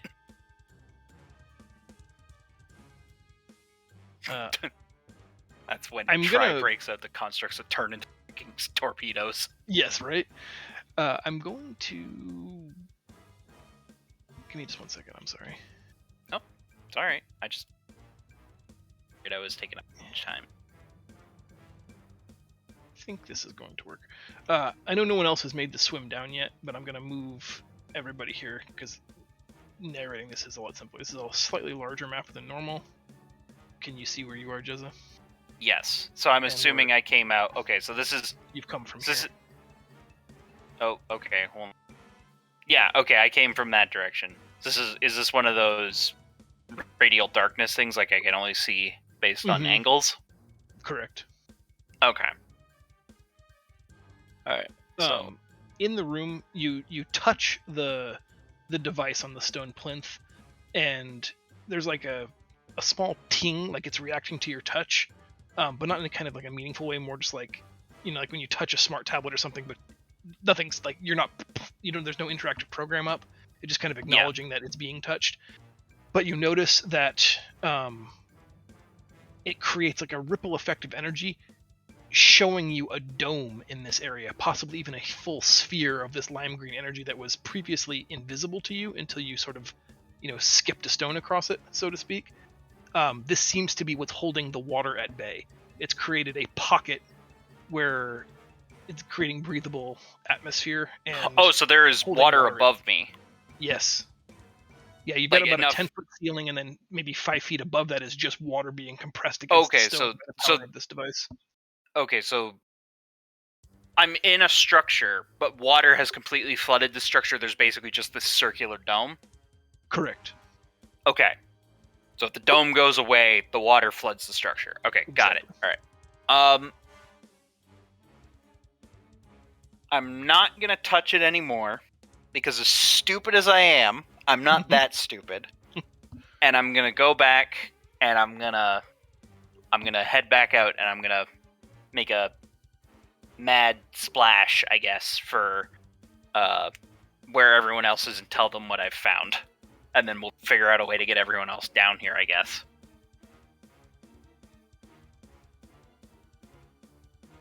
Oh. Hello? And then someone left. Bye forever. Basic.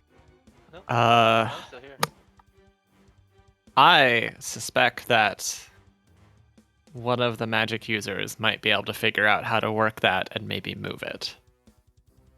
But I think that, Jezza, it requires you to lend your ring to one of us. This sounds like a trick.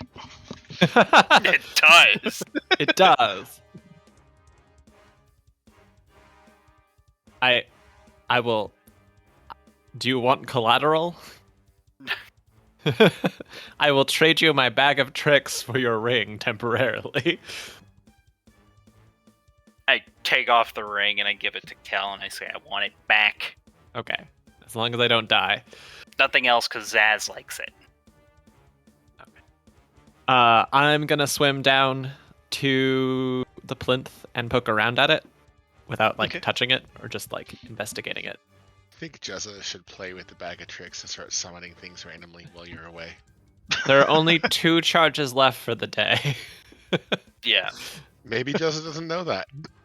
I probably don't, but I'm gonna tell Jezza that and how it works before I give her the bag. fair enough. While she's trying to shove the ferret back in the bag. That's not how it works either. You cannot put it back on the bag. All right. The exchange is made. The explanation given. You swim down the shaft with the ring, as explained to Jezza. You emerge here on the map.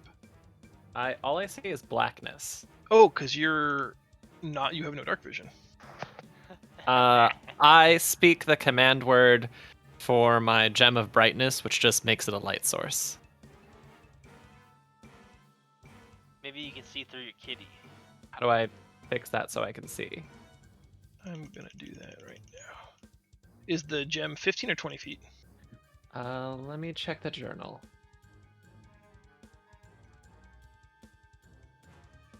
Where is that? There it is. 30-foot radius of bright light, and then an additional 30 feet of dim light. How about now? Nope.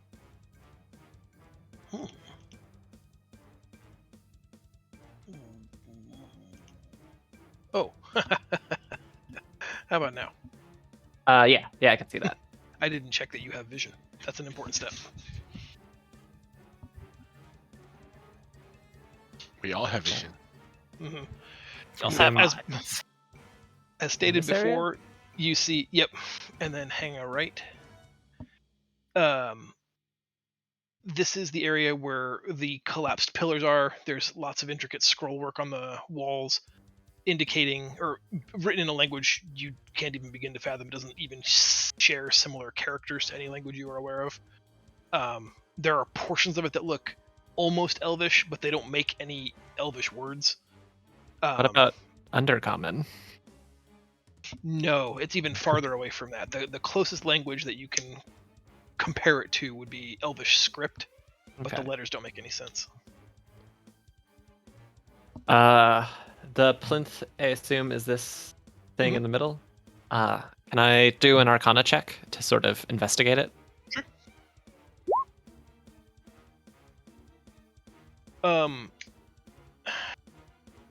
Like before, it has. Oh, I guess you weren't here. When they initially fell down the shaft to this place from the Chimera Cave above, their falls were arrested by this carpet of lichen that flashed with a magical power, and there were gemstones inset on the stone archway exiting that room that seemed to indicate some kind of power, or at least a level of power. And after multiple uses of them playing with it, one of the 3 stones permanently faded to dark from dim. This has a similar array of 3 stones, but 2 of the stones are absolutely dark, and one of them is only very dimly lit. Which, if this were a battery, would indicate low battery power saving mode. And you can't tell for sure. You've never seen a spell quite like this, but it reminds you very much of an indestructible sphere, a sphere of invulnerability, a similar force projection spell. Okay. Is it movable at all? It seems well anchored here, Okay. and you're not sure if the power source is small and attached to the device or integral to the thing. With a 25, you don't know enough. You know enough to leave it alone. Fair enough. And we haven't seen anything that could be utilized to charge it, right? Not so far. Hmm.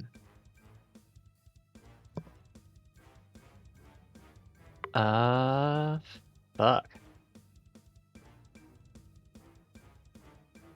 Anyone else have any ideas for this? Don't even know. Is there anything else like visible in this area, or like any other like side paths to go down, or is it just this? It's just this room. There's a hallway like behind where you just came in that's collapsed. Right in front of you, there's a walkway that leads to a large rectangular stone door that is sealed. To the direct north of your position, there is another similarly large stone door that's sealed. And just on the other side of the plinth, there's a stone archway with a door that is also sealed. Ah. I could go look at the stone doors and find out their history. That's the best of what I can do here. Kel, after a few minutes of you poking and prodding, you do notice that periodically, maybe due to a power saving feature or maybe just because you weren't paying attention to it, but like maybe for 2 or 3 seconds every 15 or 20 seconds, a small series of runes appears for a moment on each of the 3 stone doors and then disappears.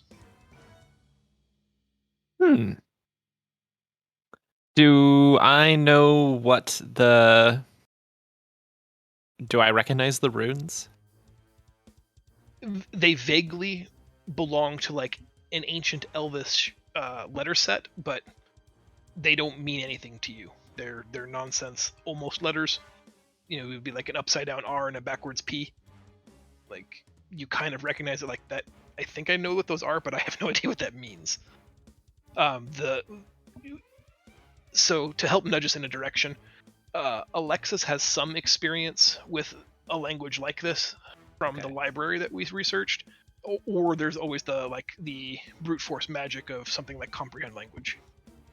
But I would need 2 hours to learn that, and spend 50 gold, which we could do.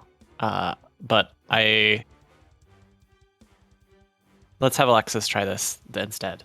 And then if we can't get anywhere there, then we can spend some time and I'll learn comprehend languages. Hello. Seems good. So I was So at are you swimming back up, or are you going to just wait and see if people join you? I will, if I can sketch down what the runes are that I see, I can make more use of the trip that I have, and then be able to show that to Alexis as I come back up. Sure. Or at least commit them to memory so that I can draw them down for her. I like it. And then I swim back up. Okay. After several minutes, you guys start to get a little concerned. Like, finally, finally, Kel returns, dripping wet but alive. I imagine that Jezza immediately is handing you the bag for her shiny back. Yes, and I hand the ring immediately back to Jezza.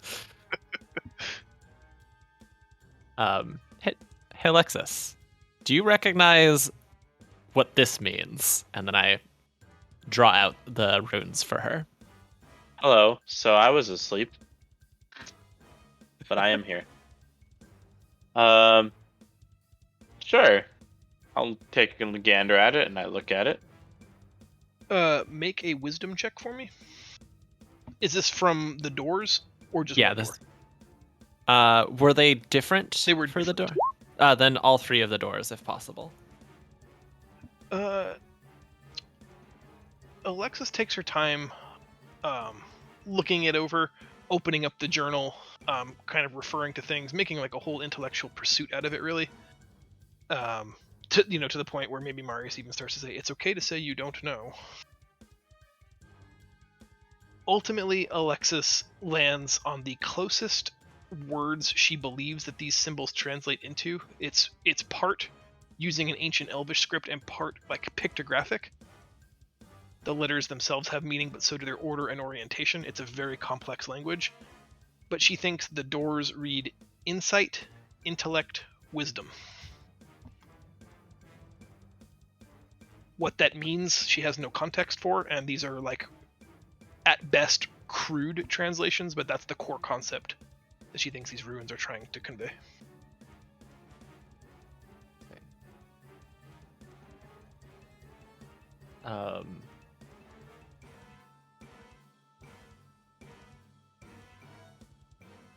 Since Kel is the smartest person in the room and they know it, Wow. they have the highest intellect. Wow. It's not getting any better. But they don't say that to anyone. They just know it's true. Good Um, lord. They kind of want to see about interacting with the door labeled intellect. What were the two labeled again? Insight and wisdom. Mhm. She thinks that she would probably have the best luck with the door that is labeled intellect.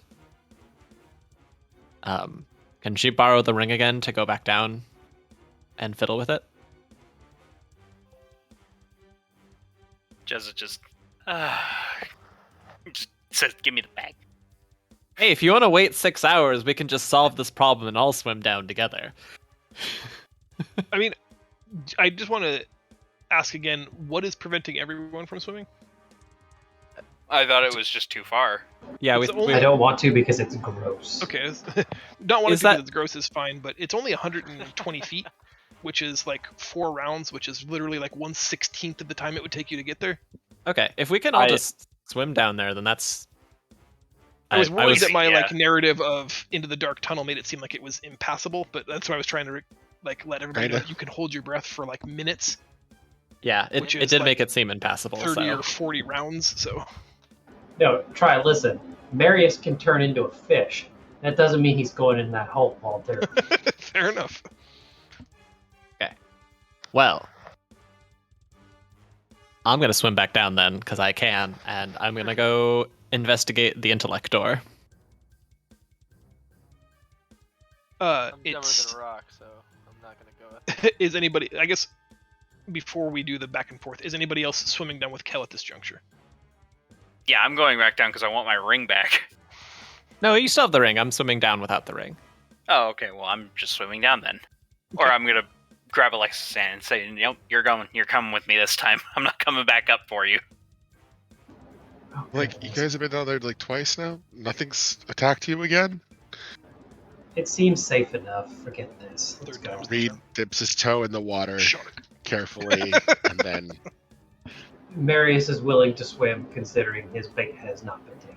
finally Reed jumps in at last, if anyone else goes. Reed wants to be the last one to jump in. I was dragged in, so I don't know. Okay, sure. Okay, sure.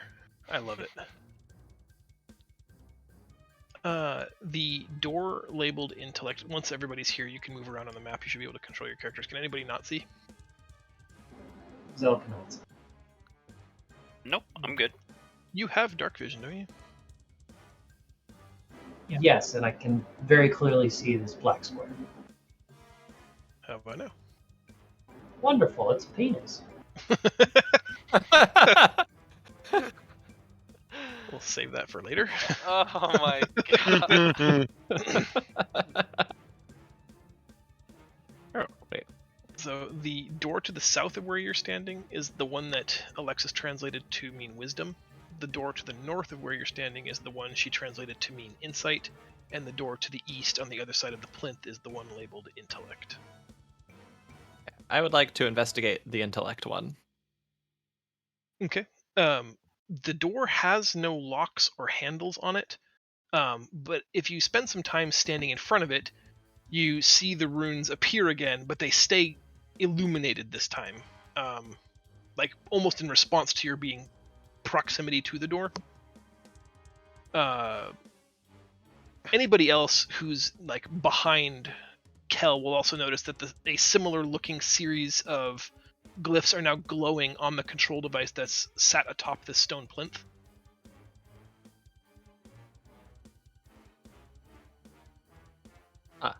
They're glowing. Does someone want to press the runes on the plinth? Press? Touch? Something? Interact with? I will read them, for sure. Or attempt to. They are the exact same runes on the door that you've previously concluded, in your best estimation, mean the word intellect. But they seem almost physical. They seem, while they're illuminated, to be tangible things. Magical force. Touch it. I press touchy. intellect. You press intellect, and the intellect door begins to rumble and shudder, knocking centuries, eons of dust and debris loose as the door very slowly just descends into the floor. There is a... Let me get the thingy. Sorry, this is super awkward.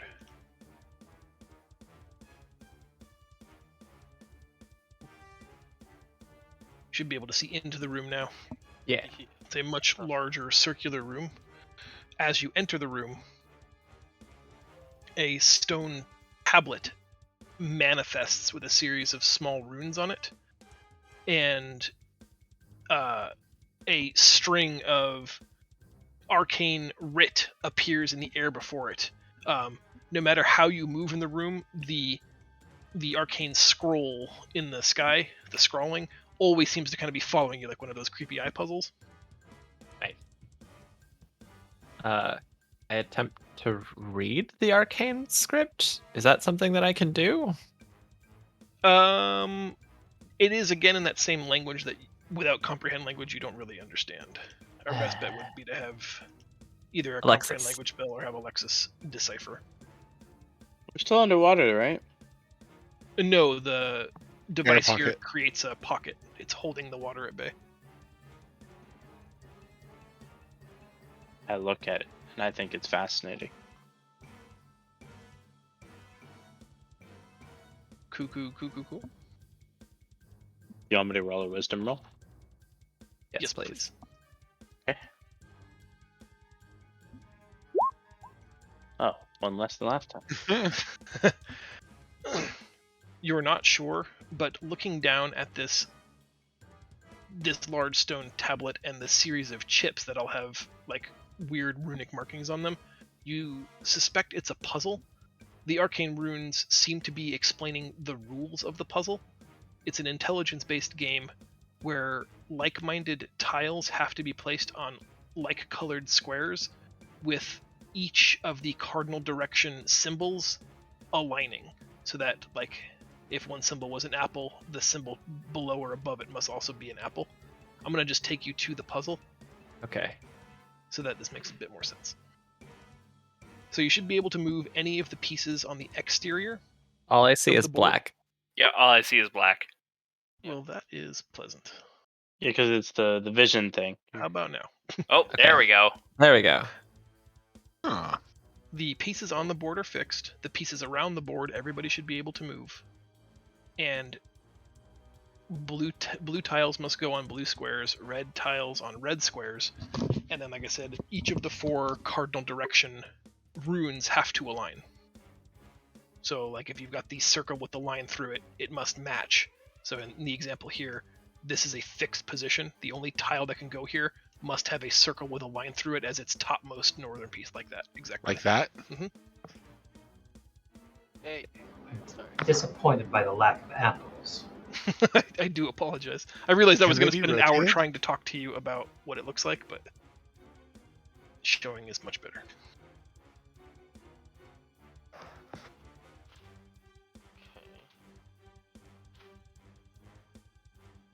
So again, I don't know if this one's going to be as easy to do collaboratively, or if you guys each wanted like a minute apiece. I wasn't sure what the best way to do this was. Oh. This is interesting. It appears that I'm solving this puzzle with my mind. But none of the green ones fit with that setup. What do you mean by none of the green ones fit with that setup? Yeah, the green one looks good. The green ones. The green ones have to connect to the red ones as well. They have to light Right. up. Yeah. So Oh, this right, one yeah. here doesn't match the red triple Of pitchfork. course. You're right. So I'm going to point this much out, and this is as far as I'm going to go because there's a lot of cooks in this kitchen. This tile has to be here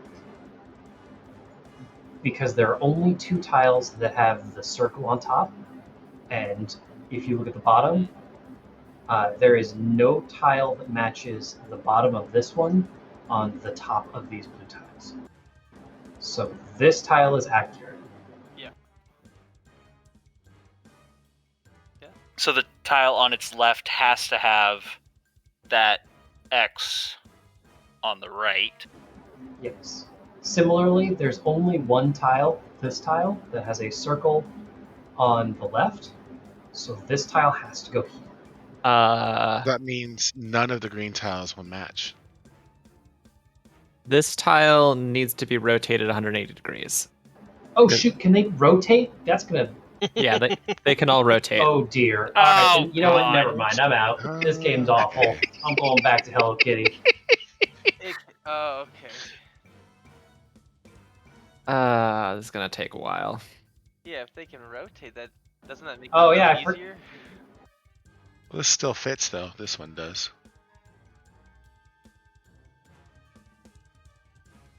Actually, I think that's the only one that. No, this one could also fit there if we can. Aha! I had to go back and read the rules twice because I thought it was supposed to match on all 8, like on the diagonals too, and I spent 40 minutes on the puzzle. This can't be solved, but only cardinal directions, only up, down, left, right. Okay, so only cardinals have to match. Okay. But I would like to confirm from God that we are allowed to spin. Yes. Okay. Okay, Oh, so these are the exact Lord. same. Okay, perfect. So we Perfect. know for a fact that any of the reds that don't have a circle end will not fit here and here. So we know that the few that don't have circles are not in those spots. This one has to be where it is. This is its location. I promise. Okay. We'll just turn that green Someone one. just messed up the green ones.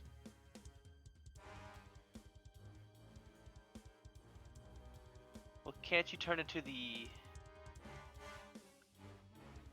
Oh, wait, okay, never mind.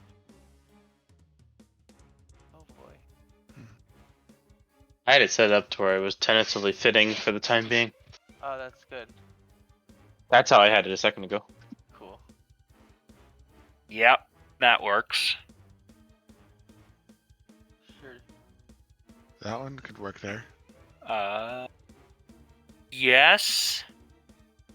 So we need one that matches. there. Oh, right here. Yep, that works. So what about right here? Has to match an arrow and a squiggly. Yes. Yeah, oh, Also, perfect. Also, I think these two that are already on diagonals, we should just rotate like this. Okay, so I'm just going to put our remaining pieces up here. Yeah, this one's gonna be a problem. Maybe.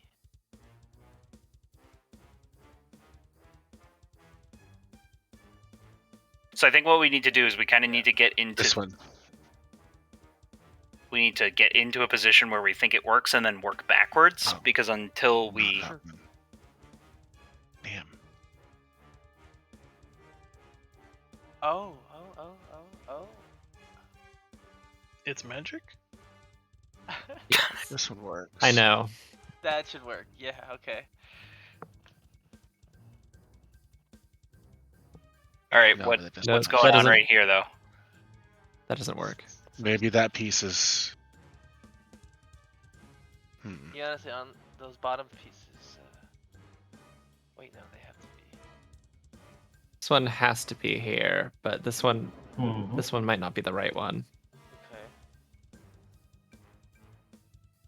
Okay, so let's look for ones that have. So it's these two reds are the only two that could replace because they're the only ones that have a circle on them.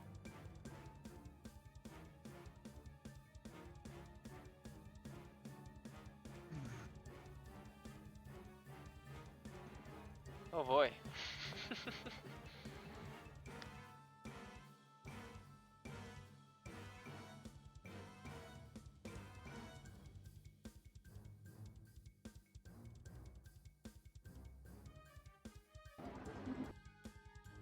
You guys might have already seen this, and if so, feel free to tell me.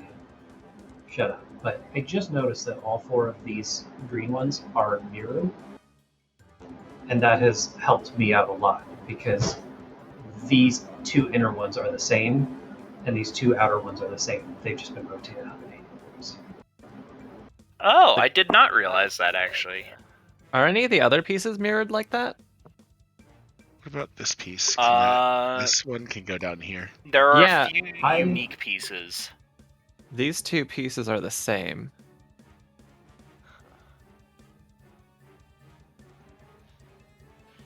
Oh boy. This piece can go down here if we want to move What? this piece over. Wait, what pieces are unique? The two. This guy is unique. This one? The opposite circles, and I think. Nope, because that's right here. Yes. Oh, I have a Is there an wonderful opposite? idea. this guy I think is unique Huh. right here. Right? It's There's not- only one. no. One circle think- that has. I think there are 2 of every piece. I'm like pretty sure there are 2 of every piece, and I think we should sort them, and then we can mirror and work our way around. No, puzzle solved. We've got it. Ting. Give me just one moment, but it looks right to me. Ta-da!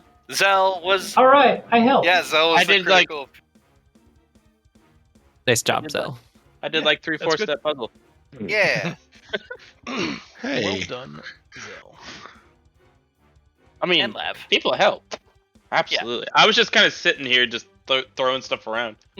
It's always hard. It's always hard to know like how best to display those. Whether it's best to give like, I don't know. If I feel like if I give one of you 3 minutes, you're gonna solve it by yourself, and then nobody else gets to even play. So I feel like the show it to everybody at the same time is good. But No, I think that's worked in the past. Yeah. That worked there. once it's solved, there's a small and very gratifying tone, just like a boing, that rings out in the arena, the area for a little bit. There's a series of what's the word I'm looking for here? Do you know what like an obelisk is? Sure. Yes. Yeah. The device that sits on the stone plinth is constructed of a series of obelisks, and one of them has now fully recessed into the stone plinth. Cool. There remain only 2 others at that same height that it was at previously. Let's move on to insight. Reed's going towards the inside door. Inside is south. Yeah. Wisdom is south, insight is north. Oh, You led me Yeah. astray. I go to the stone plinth and I press the one that I know says the button. I do like that you go to the one that you know says the button. ooh. Soccer. Oh no. Soccer boss. Oh There God. Ugh. appears like a dodecahedron shape, with multiple jeweled facets and some empty sockets as well. So like insets for many jewels, but not every socket has been filled. There are many empty ones. If you look closely, you can see almost it kind of looks like swirling snow globe confetti inside each of the ones that are socketed. And as you approach, a 3-dimensional scrolling text appears above the device. Please insert 2 credits to continue. This is the Zoltar machine. Alexis, you're up. Wisdom check to attempt to translate. Nope. You're not sure that you're reading this right. Am I supposed to be You're- wisdom checking or history checking of these things? Wisdom. You are not 100% sure on the translation. You start off great, and the first sentence is something very pure, something very certain to you that true insight can only be gleaned through an unburdened soul. And then you swear to God, the next sentence is put own word in fish mouth ball.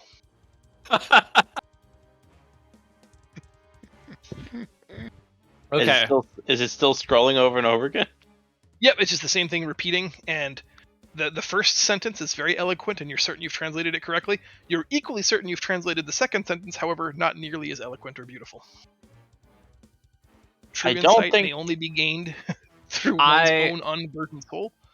Put own word in fish mouth ball. I think I should go learn comprehend languages. Anyways, let's explore. Well, let's just go grab our fish balls. Does anyone want to investigate the device? I do. You know what? It's shiny, so does Jezza. Okay. I high five Jezza.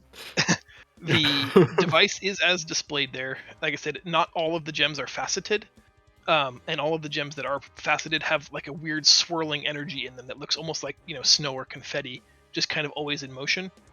As you approach, the device dispenses a small, inert, clear, almost glassy diamond from the base of its unit, like a tray. I take the thing. It looks like I described, kind of like a hollow, glassy or plastic diamond. It's highly reflective, but appears to be like a container of some kind. It's kind of like crystalline Tupperware, for lack of a better descriptor. Why don't you give me a knowledge arcana looking at it?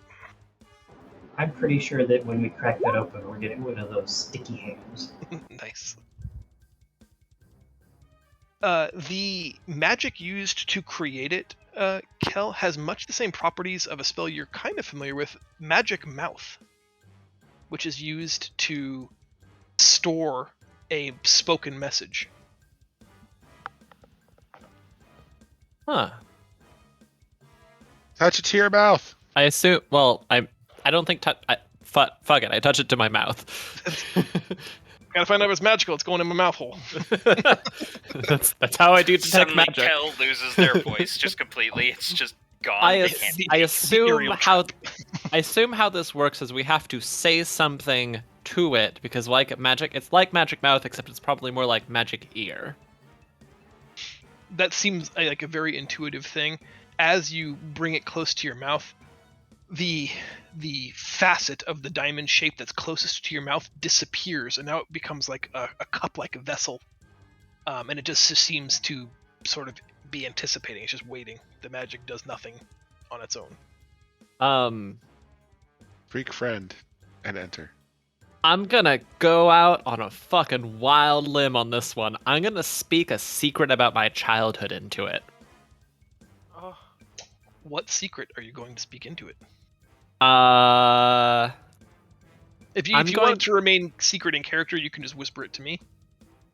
Yeah. I'm gonna whisper it to you. How do I do that again? You can /whisper GM, or you can just whisper it to me in Discord if that's easier.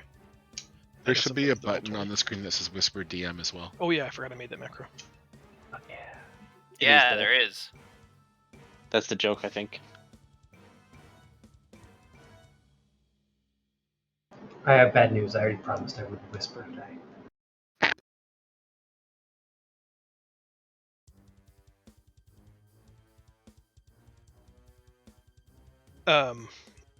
Externally, everyone can see Kel, like in hushed whispers, start speaking into this crystalline structure. Visibly, their shoulders start to kind of slouch and hunker in a little bit. Their body posture becomes like soft and vulnerable, Jezza, just before you decide to give them a little bit of like safety space, you were fairly certain there was a tear running down their cheek. But in about 20 or 30 seconds, they're done whispering into this device, and it becomes this brilliant, jeweled emerald that has swirling energies just pulsating about, and one of the facets that has previously been unoccupied swells to the exact size and shape of the diamond created by Kel, like it's ready to receive it. I put it in. It locks in place, and you can hear what almost sounds like a mechanical gear working, and it dispenses another empty diamond. Okay, everybody, whisper a secret that nobody knows, or at least nobody here knows, into a diamond. Something that's very dear to you and very important. Ugh. I knew you were gonna do something about secrets, but like, fuck. Again, if you want to keep it secret from the party, feel free to whisper it to me. If you're comfortable sharing it out loud, that's totally acceptable as well. I can't believe I figured that out. That was actually really fast. I was thinking we were definitely going to have to either have Alexa do another roll to translate or wait for comprehend language for more, but that was really, really insightful.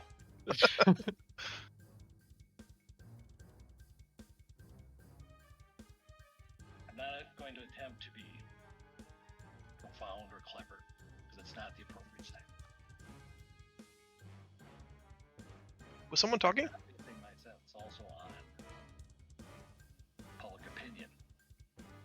No, I'm busy typing Lav? secrets. Yeah. What? Public Hello? opinion? Say what? We You can heard hear the- whatever you're listening we to. can hear the TV in your background. How? It's Something when you're you're listening to not just saying a anything. public It opinion. was when the person who was speaking very briefly. We would just hear like a word cut off, a word Oh. cut off. Weird. Yeah. That is really weird. I didn't actually. I was wondering why someone was playing TV in the Discord. No, what ended up happening is I had clicked a link about something on CNN, and it started auto playing a video. Oh, that's fair. It's just we were waiting to hear like the ritual. It's like what the fuck? No, it had auto played into the sentencing of Derek Chauvin. Mm. That's secret raid whispers. Mm-hmm. Reed similarly has kind of like a very visceral, very mortal emotional reaction to what he decides to share of himself to the crystal. You watch tentatively as he debates whether or not to donate it to this device, like half hesitating 2 or 3 times before finally committing to it. That satisfying click of gear work advances you guys one step closer.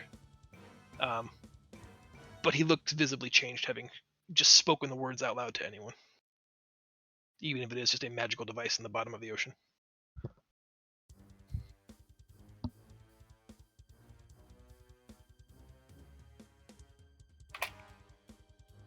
I won't do it for everybody, but once one person turns in, there's another receptacle is deposited. Let's just assume everybody understands that. Vending machine style.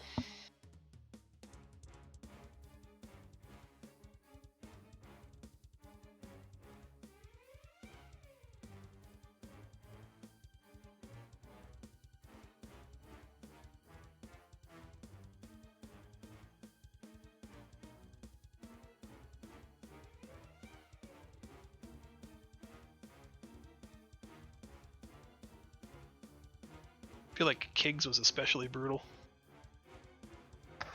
No, I just can't think. Guilt over being happy to be the only one in the party anymore. Now I'm the only one. That's rough.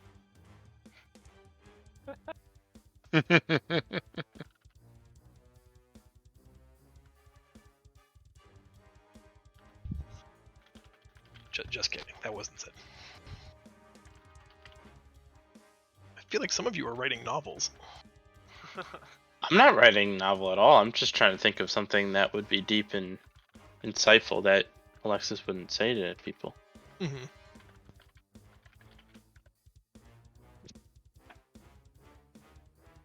This is what you meant by something that you regret, isn't it?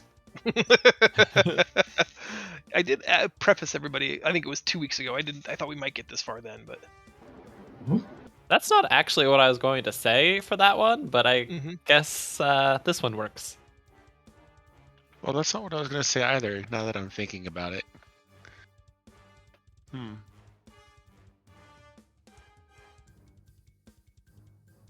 I'll still think that Zaz's death is their fault. that sucks.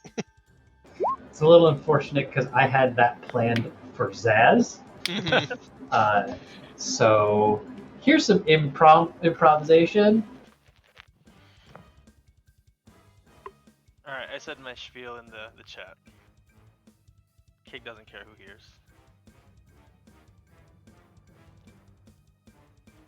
I'm glad to see you understand what a secret is.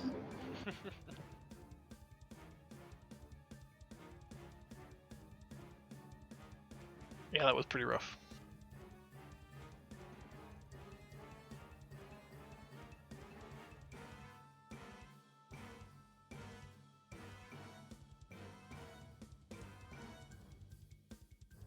Background music is just great. These are all really good.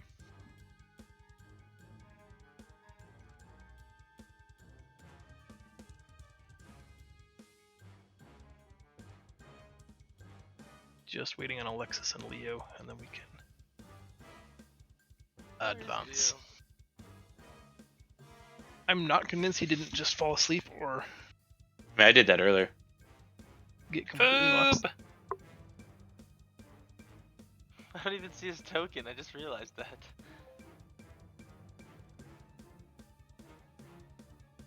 I know he said he was going to be taking a longer break, but... Well, I heard him speak earlier. But that was like maybe 20 minutes ago. Something along those lines, Trey. I'm just reading it now.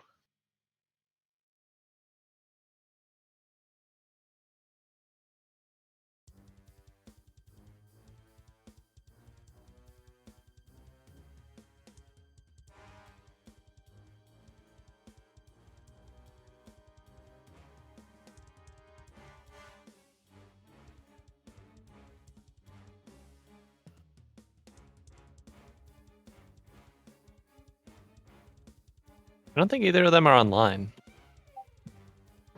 Uh-oh. Say what? Say who? What do you mean by either of them?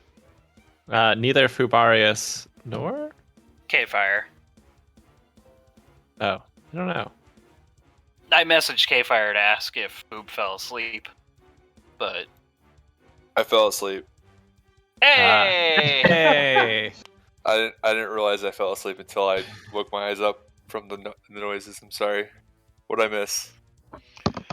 Apparently some noises. Get in, nerd. We're speaking secrets and deep, dark truths.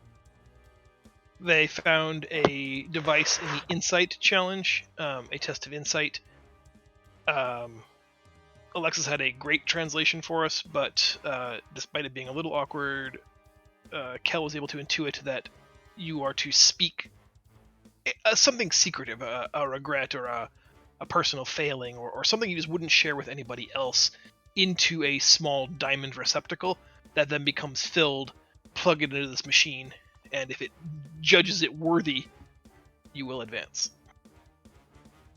Okay. So, Kig decided to share his publicly. Everybody else has whispered me their thing. If you want to tell me something secret that you'd rather not the rest of the party know, you can use the whisper DM button. If you would rather just speak your shame out loud, you can do as Kig did. It's entirely up to you. Speak your truth. Okay. Sorry about that. Give me a minute. Yeah, no worries. This was We'll Insight, all go you take said? a nap now. Try, This is- or was this... This is Insight. Can we do more than one, or is it only one per character that needs to be done? Only one needs to be done if you'd like to unburden your soul further. There's room to accept more.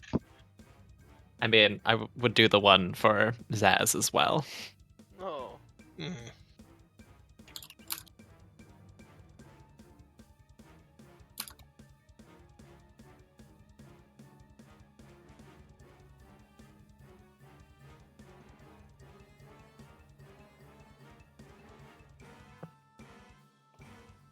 And that's what I came back up with. Yeah. I came up with a couple sessions ago.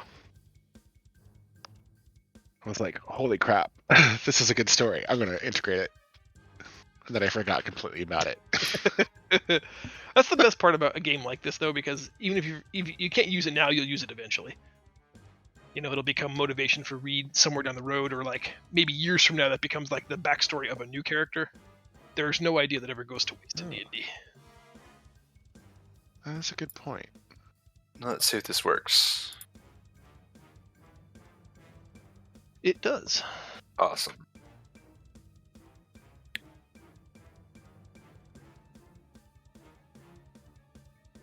Yeah, that seems right. Not really sure once- if mine works all that well, but No, I think they're all good. And nobody really skirted the issue and did like a, oh well, I'm scared of spiders. You know what I mean? Like there was nothing that I was gonna have to ask somebody for second helpings for, so I'm very pleased and impressed by our group. Give me just 1 second.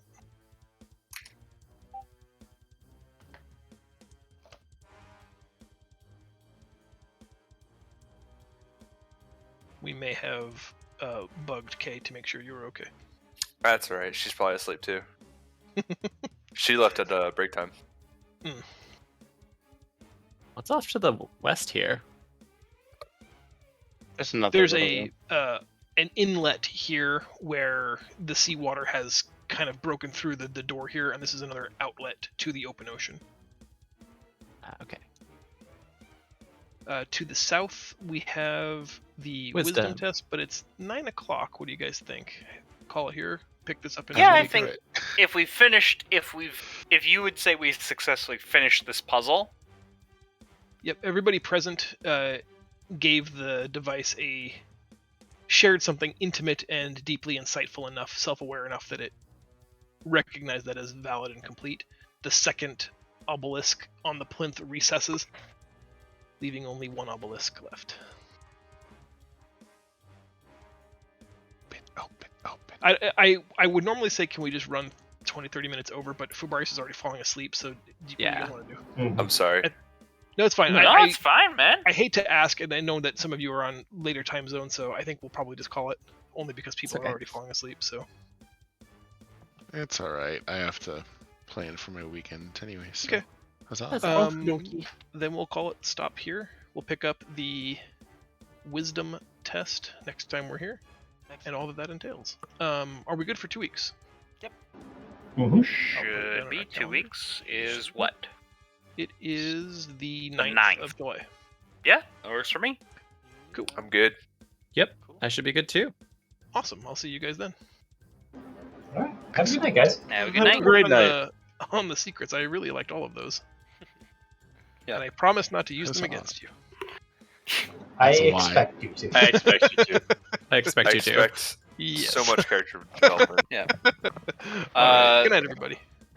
Try. There was no plan for Sunday, right? With Sunday being the 4th of July. Oh, yeah, never mind. No, fuck it. Fuck it. Ignore that. I think some people will be online, and I think that, or no, this Sunday. Sorry, which one were you talking about? This Sunday or This July? Sunday before. I'm gonna put out a poll tomorrow whether we want to do keys or do the heroic skip and try to get normal, or do the normal skip and try to get normal sire done, or if we want to go back and try heroic stuff. I don't want anybody to get burned out, and I know that, like at least Destiny was enjoying the practice.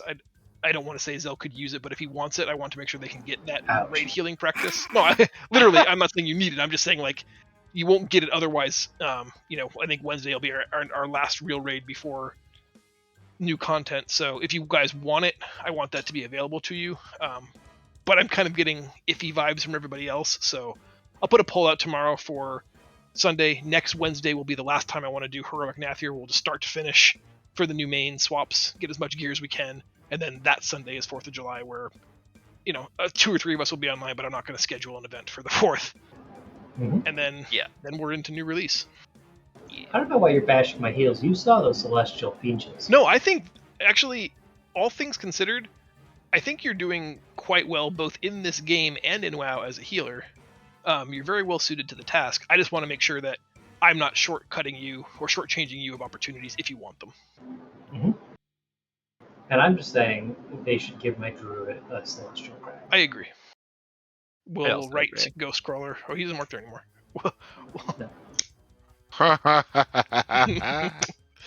All right, guys. Everybody Have have a a good Good good night, night. night. everyone. Good night, Bye people. bye. Good night. Yep. Huzzah!